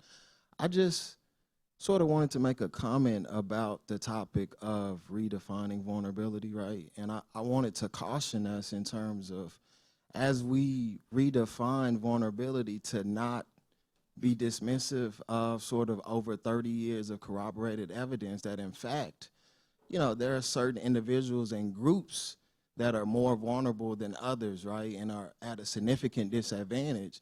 And so, as I agree that we are all on some spectrum of vulnerability, the differences between the levels of vulnerability are incredibly significant and meaningful, and ought to be taken into consideration in a way that we plan for those highly vulnerable communities, right? And so I just want to make sure that we, again, acknowledge those differences as meaningful differences. And also, the second point I wanted to make is that, I want us to sort of flip the lens in terms of how we think about vulnerability. We usually use these sort of, secondary indicators of race, gender, class. And I think those things sort of work on a high level in terms of being able to identify certain individuals or groups. But in terms of the people in this room, whether you're in government or private sector, really thinking about what is our role and our agency's role in contributing to vulnerable communities, right?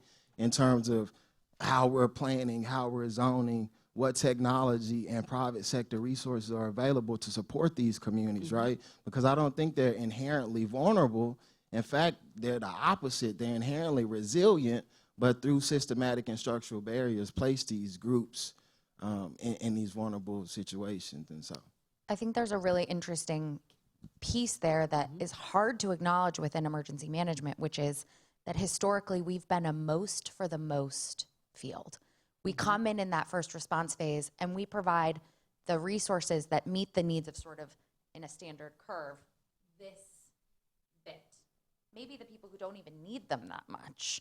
And then we leave out this bottom, really especially vulnerable, or maybe they're not actually vulnerable, but they're historically marginalized, underrepresented, underserved, that we have those structural barriers, whether it's historic racism and structural racism, gender inequality, incredible amounts of underserving of the disability community. All of those things really come to play.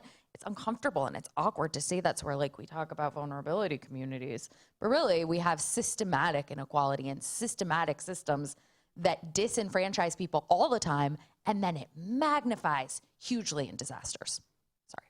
I think that's what you're saying also. Yeah. So thumbs up. I think on board. I don't know that I have anything I can top that with. I would agree, and I think maybe we'd just circle back to the point that I was trying to make in terms of like over categorizing individuals as vulnerable when we have individual needs, right? And then sort of you create a framework that doesn't allow for individual needs by using that terminology. But I absolutely take your point and agree with it. In the back, blue suit. Yeah. Good morning. And so you mentioned, for instance, the Paradise Fire, and in my last position, I was actually working in California, And one of the things that we found were a lot of those rural areas that were most affected by disasters were not getting rebuilt because at the end of the day, the economics of the situation were places like San Francisco, Sacramento, et cetera, had so much economic growth that they were pulling the construction companies and things of that nature to them. That's just where it was better to do business. So having said that, how do you see FEMA making rural communities more resilient and the unique aspects of recovery in the rural areas that are, economically so far behind some of these other areas that get rebuilt overnight almost?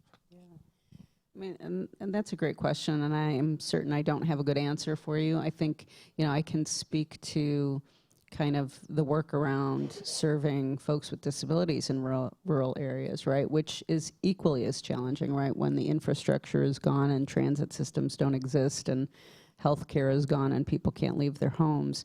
But I do think that, one of the focuses of the administrator has been really leaning on the pre-disaster mitigation, right? And really looking at, like, what is it that you need to do to shore up these areas? Like, I mean, if we look at Puerto Rico, right, the areas that are still mostly heavily impacted are those rural areas, right, in the mountains that are, sort of on the fringes of the grid, if you will, or even if they were ever on it, right? And so how do you accommodate that? And it's not a problem that I can answer in a 20-second answer.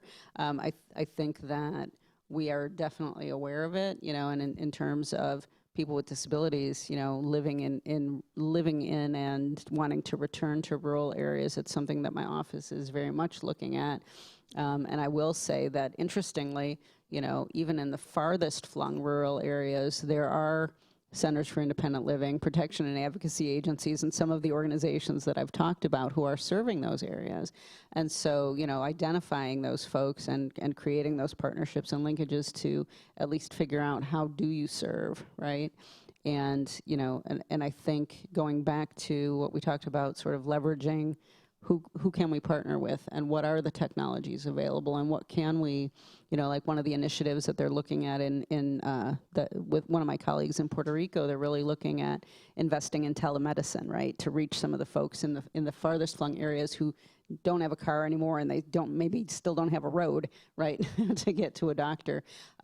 So then, there's the question of the network and, right, what do you do with all of that? But so I think there's a lot of factors to consider, but I think, with great minds like those in this room, I think that some solutions can come, and I would love to, encourage folks to get engaged with the private sector groups and the others at FEMA to discuss some of these things more.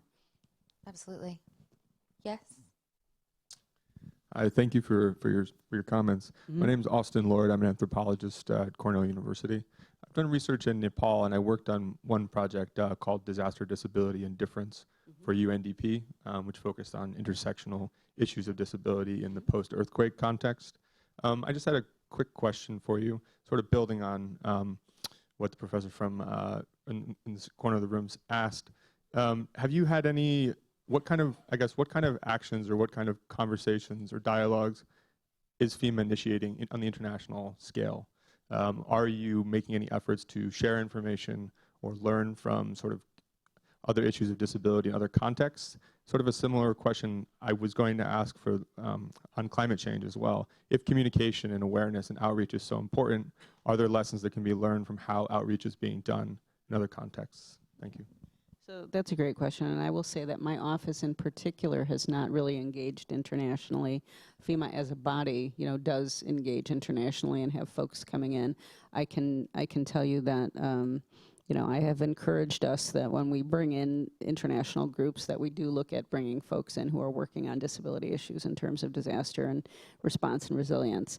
But because that is not directly, housed in my office, and as with an organization of 21,000 people, it's hard to keep all the pieces in play.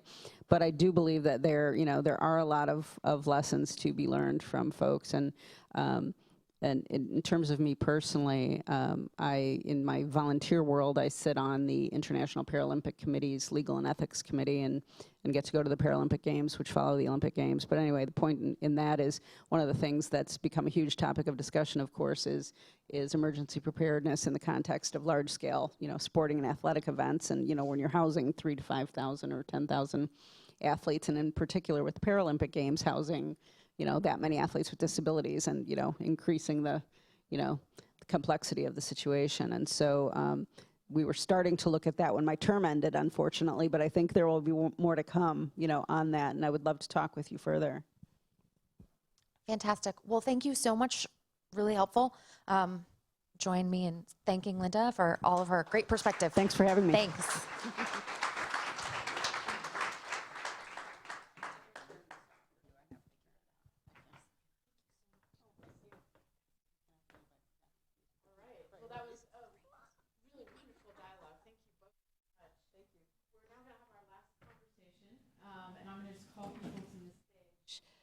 Simone Rios is a reporter for WBUR Boston, and we first met Simone when we were reporting on our Weather Eye project, when we were looking at all those billion-dollar disasters and where they happen, and we found that folks in the Boston area were surprised that that's one of the places it was happening. And we met you then, and then we're so impressed with our conversations with you that we gave you a writing award, and you wrote a couple of articles that we've promoted through our means. So I was just so thrilled that you could come today, a wonderful reporter, and tell great stories about disasters, to join us in conversation with Amanda. Is she here? Oh, there you are. I'm looking all around the room with Amanda Ripley. Simone, why don't you go ahead and sit down, and Amanda, have a seat, and then I'm going to hand this off to you. So Amanda Ripley, of course, was a New America Fellow, and that's the most important thing ever, right? But also is a great writer, is currently a writer for The Atlantic, but wrote a bestseller called The Smartest Kids in the World and How They Got That Way, and also a wonderful book called The Unthinkable, which is about disasters and how people react to them. So she's a phenomenal storyteller, a great writer, and a part of the New America family, whether you like it or not. And we're very delighted you could be here. Simone, thank you. Yeah. Thank you. Thank you so much. So I'll start with a little anecdote of my own. I was reading part of Amanda's book, The Unthinkable, which deals with how people behave in times of grave crisis and catastrophe. I was reading it on the airplane, and as people know, it was a very windy day yesterday, and it was a little bit disconcerting reading about plane crashes, but I was also I was also able to gain some insight on how I might deal with that through breathing. Yeah, combat breathing. You did it, right? Exactly. You were like, breathe in 4, hold 4, out Yeah. 4, hold. Yeah. yeah, that book actually sold really well at airports. Like, I thought it would go the other way. I was sort of surprised, but it's relevant because it has to do with what people fear most, right? People fear plane crashes way out of proportion, obviously, to the risk. And so they're interested in plane crashes. But I'm glad you got here safely, more Thank to the you. point. Likewise, but you live here, so. Tell me about, so you are currently at The Atlantic, but you were previously at Time, and you had a beat on disasters, actually. How did that come about, and how did it lead you to write a book? It sort of happened by accident. I was just covering 9/11, and then the anthrax attacks, and then the DC sniper, and then soon I was like, wow, I'm just covering disaster after disaster after disaster, Hurricane Katrina and Rita, and so it wasn't on purpose. I wish it were. I wish there were more like disaster beats for journalists, because what you start to realize is that we do the same like 3 categories of stories over and over about disasters, and they're not particularly helpful or that interesting often. So they're either stories about heroes, individual heroes, or stories about victims, or stories about perpetrators, right? Like, who's to blame for this disaster? This is in reaction to a disaster. So then you start to notice that the survivors of disasters have really interesting, surprising stories to tell you that are actionable, that are not making their way into many emergency plans and the policy conversations. So once I was fortunate in the sense that I sort of could make that connection, because I was talking to people from, plane crash survivors to terrorism survivors to hurricane evacuees, and there were things that they wished they had known, right? And that they wanted to tell you. So, so we started doing more stories like that, which was also just helpful psychologically. Like, you can't just keep covering, I couldn't keep covering stories of despair and sorrow and doing justice to those stories. Like, you really have to feel those stories, I think, to write them well. And after a while, you become numb to it. Like, you just can't keep doing that. And so do readers, right? So does the public. So doing it a little bit differently and trying to learn from the survivors was actually much more interesting and also sustainable, right, over time. You realized nobody had actually written a book on that topic, and so you decided to go all in.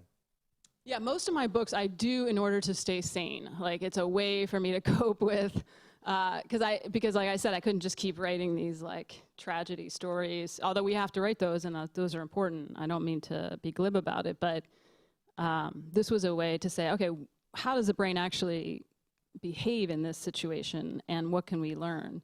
And give people some sense of agency, which is what's really missing. Right. Yeah, one of the interesting questions that arises is that of denial. How people in certain situations will pretend or behave as if what's happening all around them, like, you know, the Twin Towers coming down, they'll behave in a way as if that's not actually happening. And you refer to that as sort of a coping mechanism or a survival mechanism. And in the context of this conference, your book wasn't about climate change per se, but in the context of what we're discussing here, I'm interested to hear how that question of denial relates or doesn't relate to this notion of climate change denial. Yeah, I mean, I actually think it's most people will react with disbelief in a disaster, and not just some people. Like, I think it's most of us, and there are good reasons for that, unless you've trained for it, right? So, I mean, I think there's a lot going on with climate change because it's been politicized, obviously, in the United States, so that kind of tweaks it in a way that distorts it. On the other hand, certainly the way it's been covered, I think, also encourages us to sort of operate in denial. So I don't mean denying that climate change is real. I mean living day to day and just not thinking about it, which is much more common, right? Like, most Americans actually do think the US should do more about climate change, Democrats and Republicans. What's more common is like just paralysis, right? Not doing very much. So I think the way it's covered, just like with other disasters, especially terrorism, disempowers people, makes people feel frightened and hopeless. And so there's a huge amount of research on how that is a recipe for inaction. Like, people will tune out and get frustrated. So I think many journalists, not all, have really done a disservice, and in their good intentions have actually led to inaction and a feeling of fatalism in the public by the way they're covering it. Yeah, well, I'll put that on the editors. Some of it's definitely on the editors. Yeah. So I'd be interested to hear in that context, like, an example of somebody who actually got it right, somebody who does the story in a way where it doesn't cause that sense of paralysis. Any examples? So you're saying, don't be so fatalistic, Amanda. Like, give me an example of.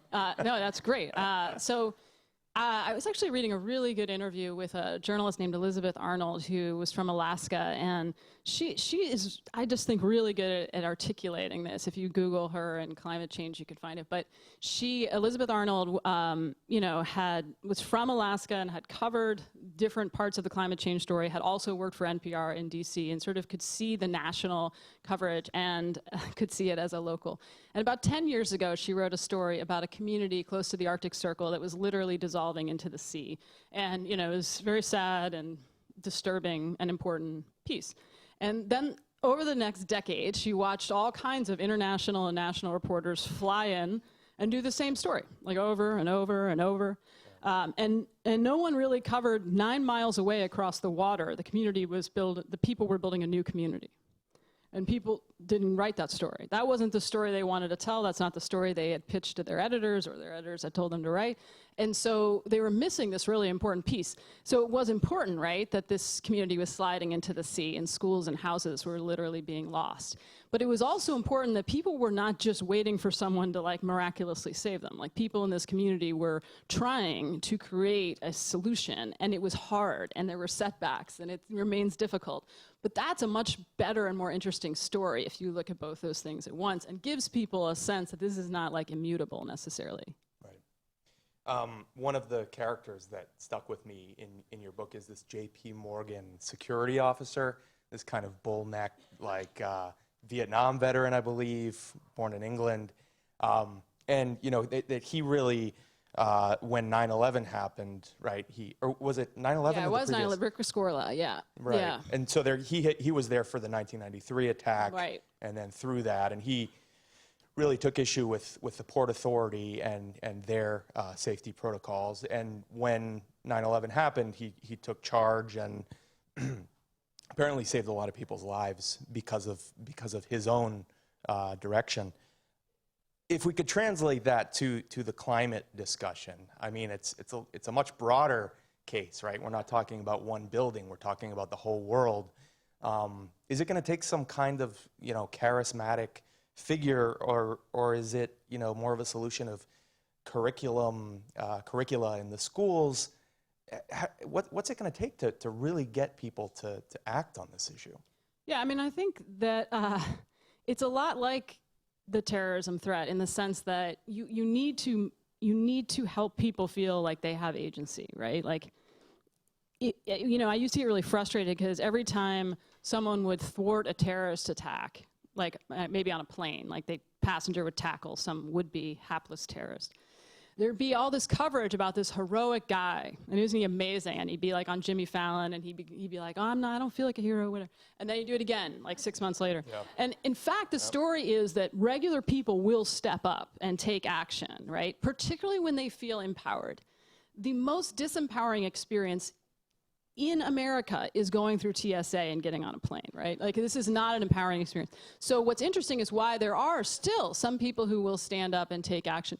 And so the story is, you can start zoomed in on one individual who's impressive, but then you have to zoom out. And that's where I think we could do a better job, right? Is to zoom out and say, you know, 9 times out of 10, it's regular people who take action in all kinds of threats.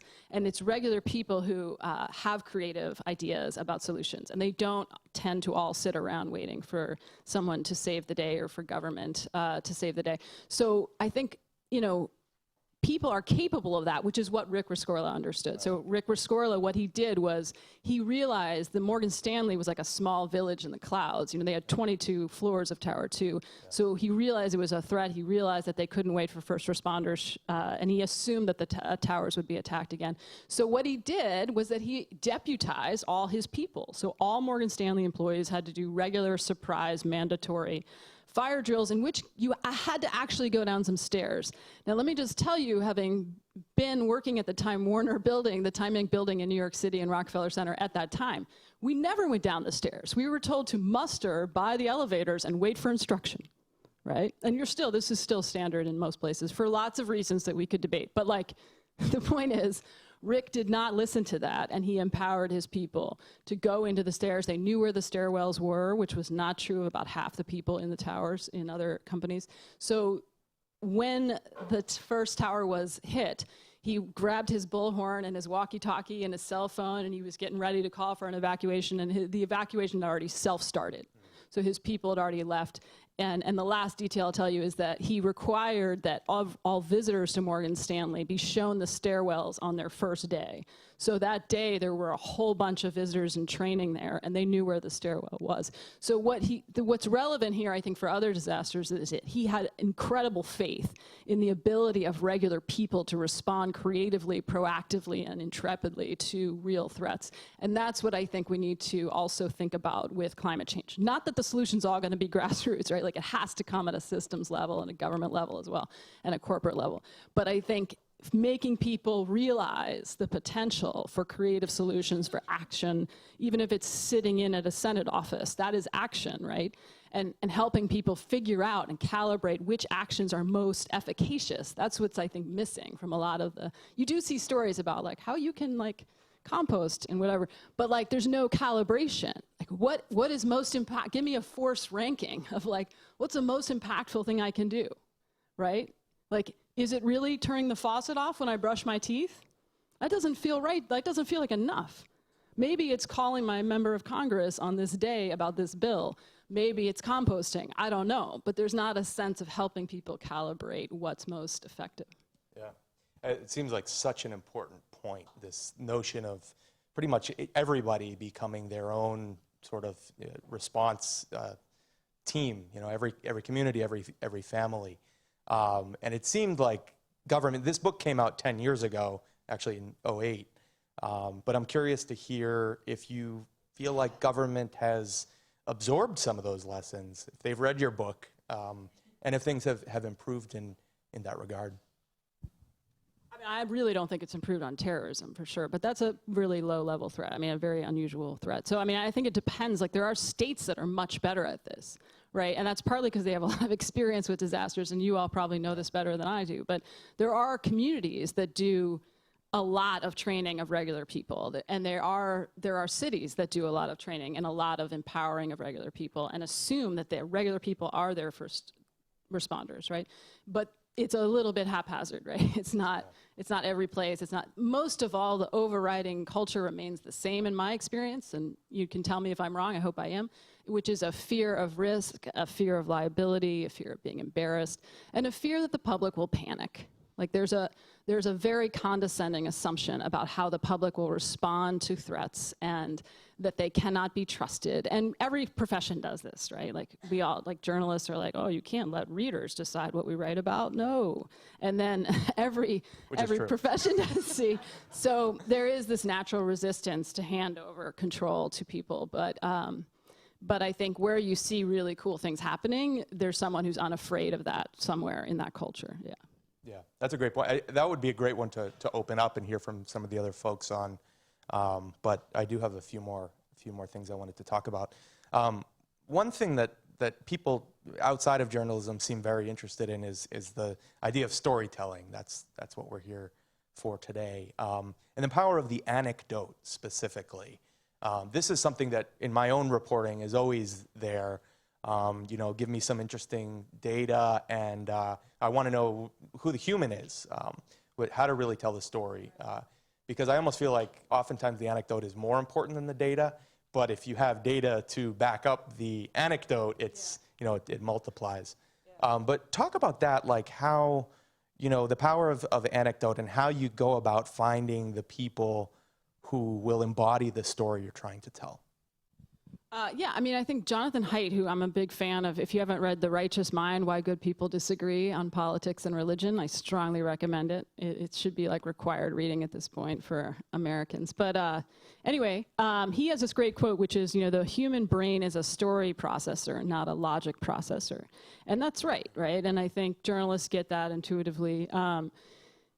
Where I feel best about my own work, and this doesn't always happen, is when the data leads me to the story, right? Like leads me to the person or the community, as opposed to just like, you know, randomly finding it. And so that's getting easier to do. I just finished a big project for The Atlantic that, God willing, will come out this week, where we used a lot of data analysis that smarter people than I did, and then we knew which town I should go hang out in as based on the results of this. And then you also are checking it, right, qualitatively, and seeing, does this actually feel true when we're here meeting these people and finding characters. And so I think and that's what you're saying, I think. I don't know if you feel that way, but it's the interaction of data and story that really gives you the magic. Yeah, I mean, I feel like I need to push back a little bit against like this kind of general disparaging of the anecdote, as if anecdotes aren't important, that the only thing that matters is data. I think there's a sort of tendency in our culture to reject that kind of thing. But for me, the anecdote is what gets people to care. It shows you that this is actually real, it's happening, we've checked it out, and it actually generates empathy and attention in people, and thus can, you know, in the most ideal circumstances, drive people to activism. And trying to change like things. with the Unthinkable book, one of the things that really at first bummed me out is that the people would always come to me after they read it, and they'd be most, like the things they would most remember were about the plane crash stories, you know, and I was like, oh man, like I had this whole thing about risk, and like, did you not read that, and how did I fail you?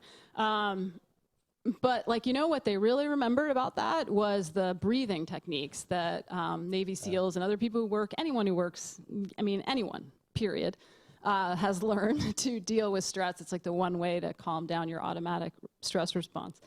And people do it all the time on planes, right? And at first I was like, okay, I guess this is like my one impact in the world.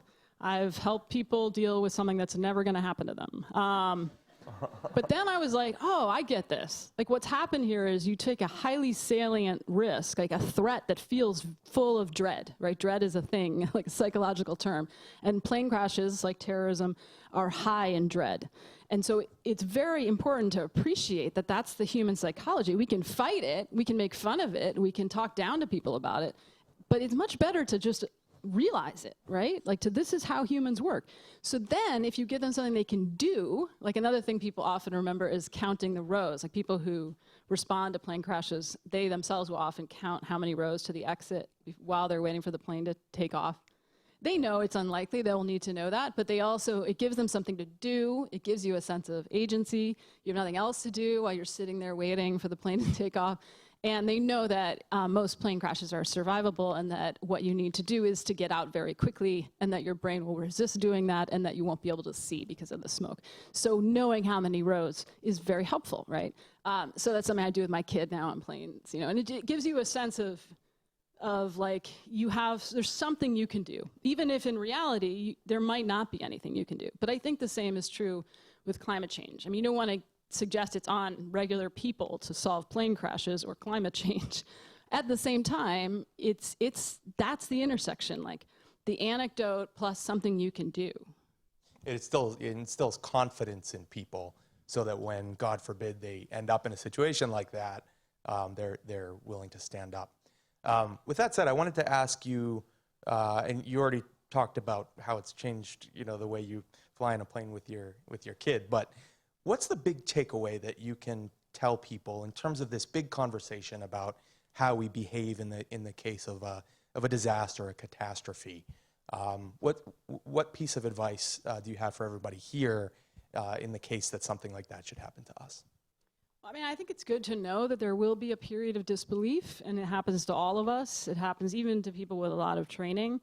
And you can kind of notice it when it happens. Like this has happened to me where I will find myself trying to rationalize cues, you know, like maybe it's a fire alarm or maybe it's smoke.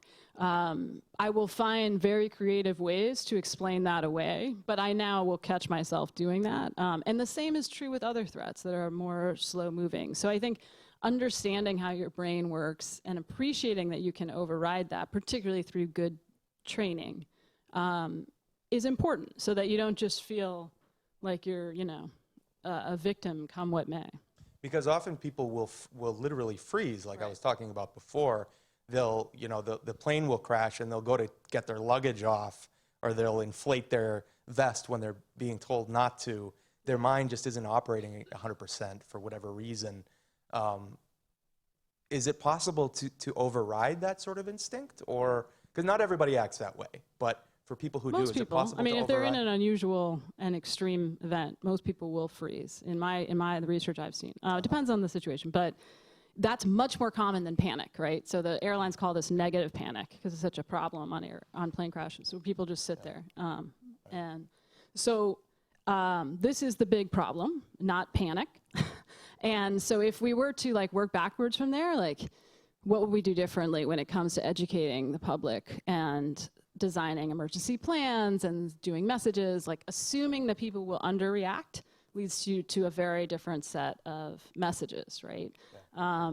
So I think that, you know, there's a lot there, but I think that's a big part of it, is assuming people will underreact and that you can train out of that. People are very responsive to leadership in that situation too. Like if you yell at someone to move, they will move.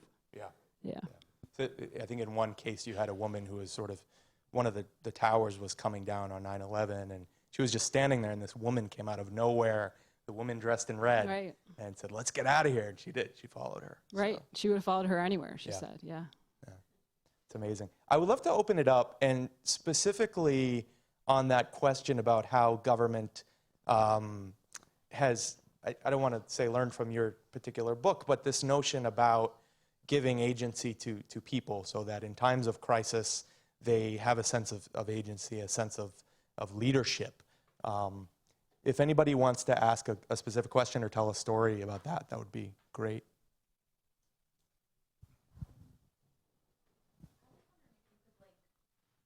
Two ideas that you just came from, the idea of underreacting and agency and empowerment in this era of climate change. It feels like we have sort of two extremes. One is underreacting, and one is like, oh my God, it's so crazy. Very few people seem to be doing that one. But how do we get out of underreacting to a good place of taking agency and empowerment around this really scary thing that is climate change?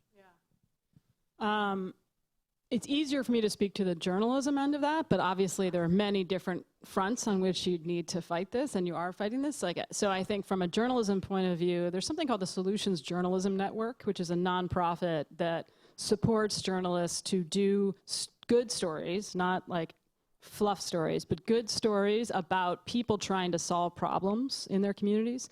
And it's really cool. They've got one of the things that's on their website is called a story tracker. So you actually can search by climate change and see, like, they have thousands and thousands of archived pieces that are good solutions journalism that have been vetted.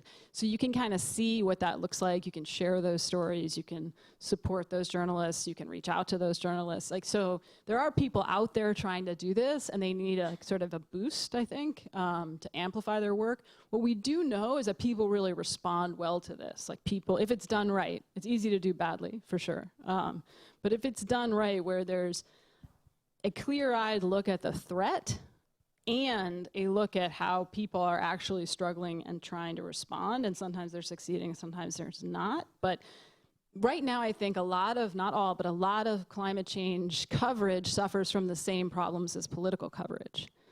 So it's a lot about prediction and forecasting and the same sources over and over, partly because that's like easier and more comfortable for us to do.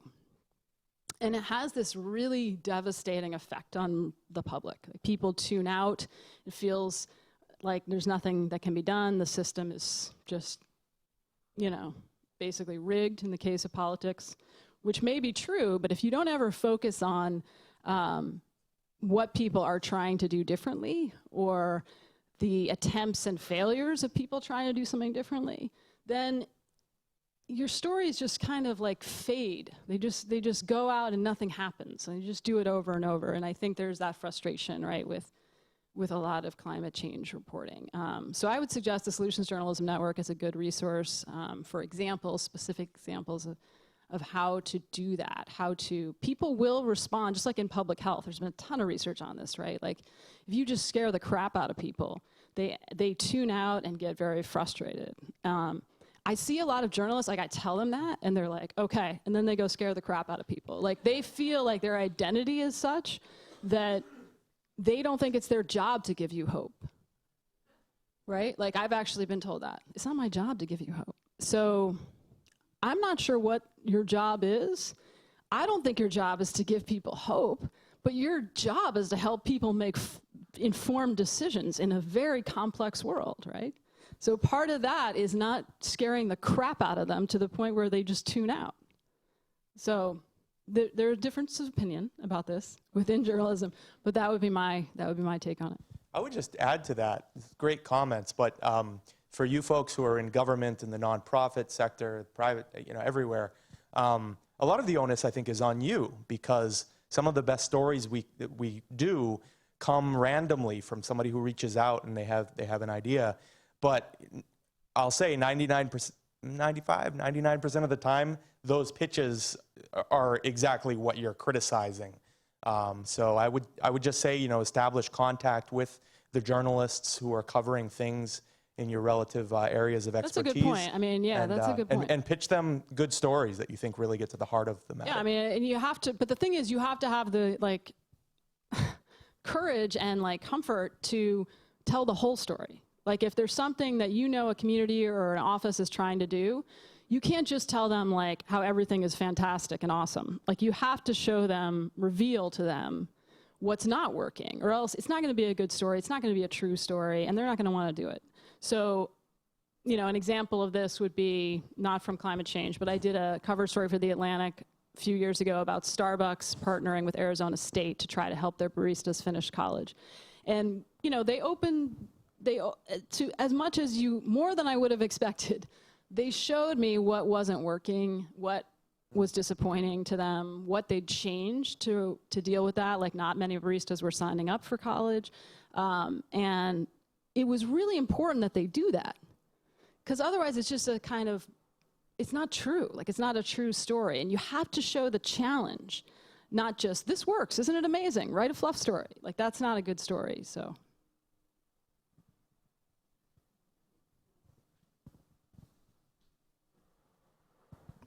Hi, I'm Denise Ross, and I'm with the Beck Center for Social Impact and Innovation at Georgetown. And I have a personal early notification story. In summer of 2012, I was on maternity leave home with twins, newborn twins. I had 2 older children in the home. I was caring for my 80-year-old father-in-law. My husband was out of town with the military. And a storm was coming in. It was Tropical Storm Isaac, and we were in New Orleans. And, you know, it entered the Gulf, and I was following all the news, trying to figure out what I should do. My options were sort of limited. The cost at many levels of evacuating was very high with that menagerie. And a friend of mine from the EOC called, and she said, Denise, I don't mean to scare you. You know, this storm it's not going to like knock over buildings or flood the city, but I think it's going to be a disaster from a utilities perspective. And she had been seeing the information that as a member of the public I wasn't seeing. So she knew that there was going to be possible saltwater incursion into the Mississippi River and that the water source might be contaminated for the city. She knew that they were expecting wide-scale long-term power outages. And so she just said, Denise, I know you've got, you know, a lot to handle, but you should probably think about evacuating. And so I'm curious, do you have any thoughts on how to bring that friend in the EOC to people, giving them highly relevant information that they can act on? What did you do? I mean, don't leave us hanging. Oh my gosh. So it was awful. It sounds like a freaking nightmare. So I packed up everybody and I started to drive to my sister's house in Austin, Texas. And this was way before anybody was even, you know, preparing for the storm on my block. And I'll tell you, you just haven't lived until you've been looking for shade for a place to nurse your newborns. And the only place is the shadow of a topless bar on I-10. So you're hanging out with your father-in-law who's reading the paper. You're like nursing one twin after another. It was, you know, 100 degrees outside. It was awful. But I was really glad that we weren't there because we didn't have power for 11 days, and it would have been miserable. My father-in-law's health would have been at risk.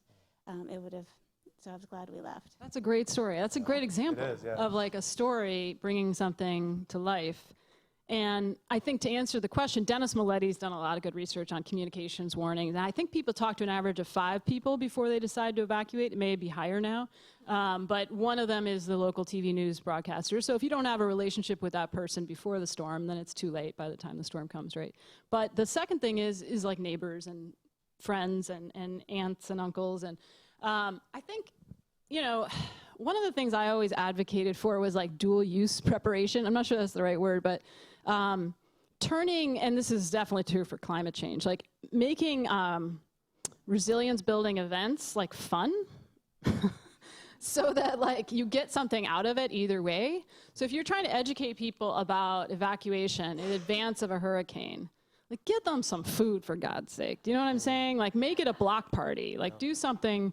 You know, there's a story in my book about this little town in about a couple hundred miles north of San Francisco that was doing the first ever tsunami evacuation drill years ago. And, you know, there was a local guy there who was trying to figure out what the evacuation routes would even be. So he did something weird and unprecedented, which was he decided to ask people who live there. And he put the signs for the drill, he put them on wheels so they could move them, you know. And you know, he told everyone we're going to have this drill, and You didn't know if anyone would come. It's like little town, working class town, that most people work at a paper mill. And 75% of the population came when the siren went off, and they all mustered at this hill above sea level. And people brought, you know, like their dogs and birds and stuffed animals, and one woman pushed her mother in a wheelchair. People got into it. And then the most interesting thing was after it ended, people wouldn't leave. Like they were like, this is so fun, like let's hang out. And so, you know, that's maybe one example of this one place, but my point is when you turn these things into community building events, like and you give them some information. So each person, when they got to the top, they punched a time clock, like those old fashioned, so they could see how long it took to evacuate, because it often takes longer than you think. And that's a really useful data point for them going forward, right? And so, so they got something useful out of it, and it was a good drill, and it was like a fun community building event. And so I guess my like squishy answer to this would be, it's important to deputize everyone and give everyone information so that when they reach out to each other, they give you good advice, because you're inevitably going to go through this period of milling, right, where you reach out to other people. So the better advice people have, you know, that's always really useful, as it was in your case, yeah. So I'm going to take the prerogative to ask the last question and use it to set up what's going to happen this afternoon, which is, you know, this group of people is going to go into working sessions and look at two difficult things, which is populations that are systematically overlooked. And the thing is they're not invisible, we know they're there, right? But they're systematically overlooked in risk mitigation. And then also this concept of resilience, that we do tend to look at response rather than on the prevention side. I don't know if that's American nature or human nature, or maybe both. Maybe you can tell us that. So we're going to have those conversations. Those are tough stories to tell. And these people need to be storytellers too, no matter what piece of it they're involved in. You guys do this for a living, you gals and guys. And do you have tips that you could share with this group about how you tell a good story? And because I think everybody needs to be able to do that, particularly on issues like this that are a little elusive for most people, or a little, you know, hard to imagine something that hasn't happened. Totally, yeah. Do you want to start? Sure. I think I touched on it a bit in one of my previous comments, but to begin with, there's really two types of stories in journalism. One is like the individual case where, you know, it's an anecdote where something is so extreme that it's a one-off, an outlier, but it's interesting and it's worth writing about. The other one is sort of the microcosm story where, you know, it's also an important anecdote, but it's indicative of a larger trend. And then I think, you know, I can probably speak for most reporters that we're always trying to advance the story. You know, the way you talk about reporters, you know, doing the same story over and over again, that's exactly what I don't think we should be doing. I understand the need to cover things incrementally, but the stuff that interests me the most are ways where we can bring nuance into things that we sort of already know. So again, establish contact with your local reporters and bring them stories, not just any old stories, but the stories that really help bring light to things that aren't being discussed and help advance stories that are being discussed. Yeah, I mean, I think that's all right. And I also find the longer I do this, the more I realize how important it is to make things a mystery. Like everything should be a mystery. Like that is really important to how you frame the story. And you can make like a really small mystery. And what's really cool, and this gets back to how people actually behave as opposed to how we want them to behave. Like if you leave people hanging, if you're like, I do not know why that wallpaper would not stay on the wall, then you can talk for like 500 more words about something else, and they will still be like, but why? Mm-hmm. Why didn't it stay on the wall? Yeah. So, and I often tell this to academics, right? Suspense. So like if you did an experiment or a study, or maybe it's a messaging study, and you really thought one thing was going to happen, but you weren't sure. You see the suspense? As opposed to coming to me and being like, here's what we found. You know, it's been peer reviewed. Go nuts. So like, or here's this thing where we just didn't understand why we were getting this in the data. Like we still don't understand. You know, you have to kind of open up and trust a little bit, which can be hard to do with the media for obvious reasons. But, you know, I think that's telling the full story, including warts and all, would be my first piece of advice, and finding the suspense, like pitching it in a way where there's suspense, even if it's small, like a really small mystery. There has to be a mystery. And I would say that's even true for PowerPoint presentations. not just like national magazine stories, but like everything. Like there should be some mystery. Thank you. That's wonderful advice. And thank you both very much for just a terrific conversation. Let's give them a round of applause. Thanks a lot. All right, and now comes the part where you all get to work. So a little bit of suspense. There is lunch, but you don't know where it is. How's that? Did that work? Actually, it's out there. So before you go out and get it, so what comes next is working groups, and you're just going to be in the tables that you're at, with one exception, well, two exceptions. I don't want anybody sitting on the side. This is a working meeting. So, I mean, if you are leaving, please make that clear so that someone can come and take your seat. If people are not leaving, let's budge up and make sure that we can accommodate everyone who's on the margins, because we need these people to be part of the conversation. I see, you know, Marcus Hendricks, for example, who I very much want to be in this conversation. And Joseph, you have a seat somewhere. Which table is it at? There you go. Right. You had a reserved seat because Joseph is one of our presenters. So this is what's going to happen now. You're all going to go out and get some food, and, you know, the restrooms are right around the corner if you haven't found them yet. Come back as soon as you can to your tables. And what's going to happen is everyone has a facilitator at their table. The facilitator will introduce himself or herself, and we'll have everyone do a round of introductions. Any comments you want to make about this morning. Then you have a technology provider or innovator at your table who's going to do a very short presentation on what their technology is, how it helps underserved or marginalized populations, and then barriers or opportunities that they see. And you're going to talk about it. Before you start all of that, someone is going to have volunteered to be the outbriefer. So when it's all done, you're going to be responsible for representing the conversation in your group in about 3 or 4 minutes. So if you don't have that skill set, don't volunteer. If no one volunteers, the facilitators are going to pick on someone. So they've been sitting with you long enough by now that they know who to pick on. So you'll have the conversation. What we want, the number one thing we want to know is, you know, is this useful to have this kind of dialogue? Can we come up with concrete, actionable recommendations for how to improve the resilience of marginalized populations using new technology tools? And if you know, this is, as I said, a yes or no answer to some degree. Yes, we need to do this. No, you know, this was enough. But we also want yes and. What are the things that you see? Is it data? Is it access to data? Is it redefining what a vulnerable population is? You know, that's what we want you to come up with, to be specific and concrete. What is it that you think we need to look at? We will gather those results from the presentations, and we will publish them. We will submit them to FEMA for their National Preparedness Plan for consideration. There are people from FEMA in the room. We also, both Sean and I and Sarah and others, have lots of connections there as well. They're into receiving that, and we do want to make a decision about whether we should continue this kind of dialogue, whether we should have it at a regional level. So we're looking for those insights from all of you.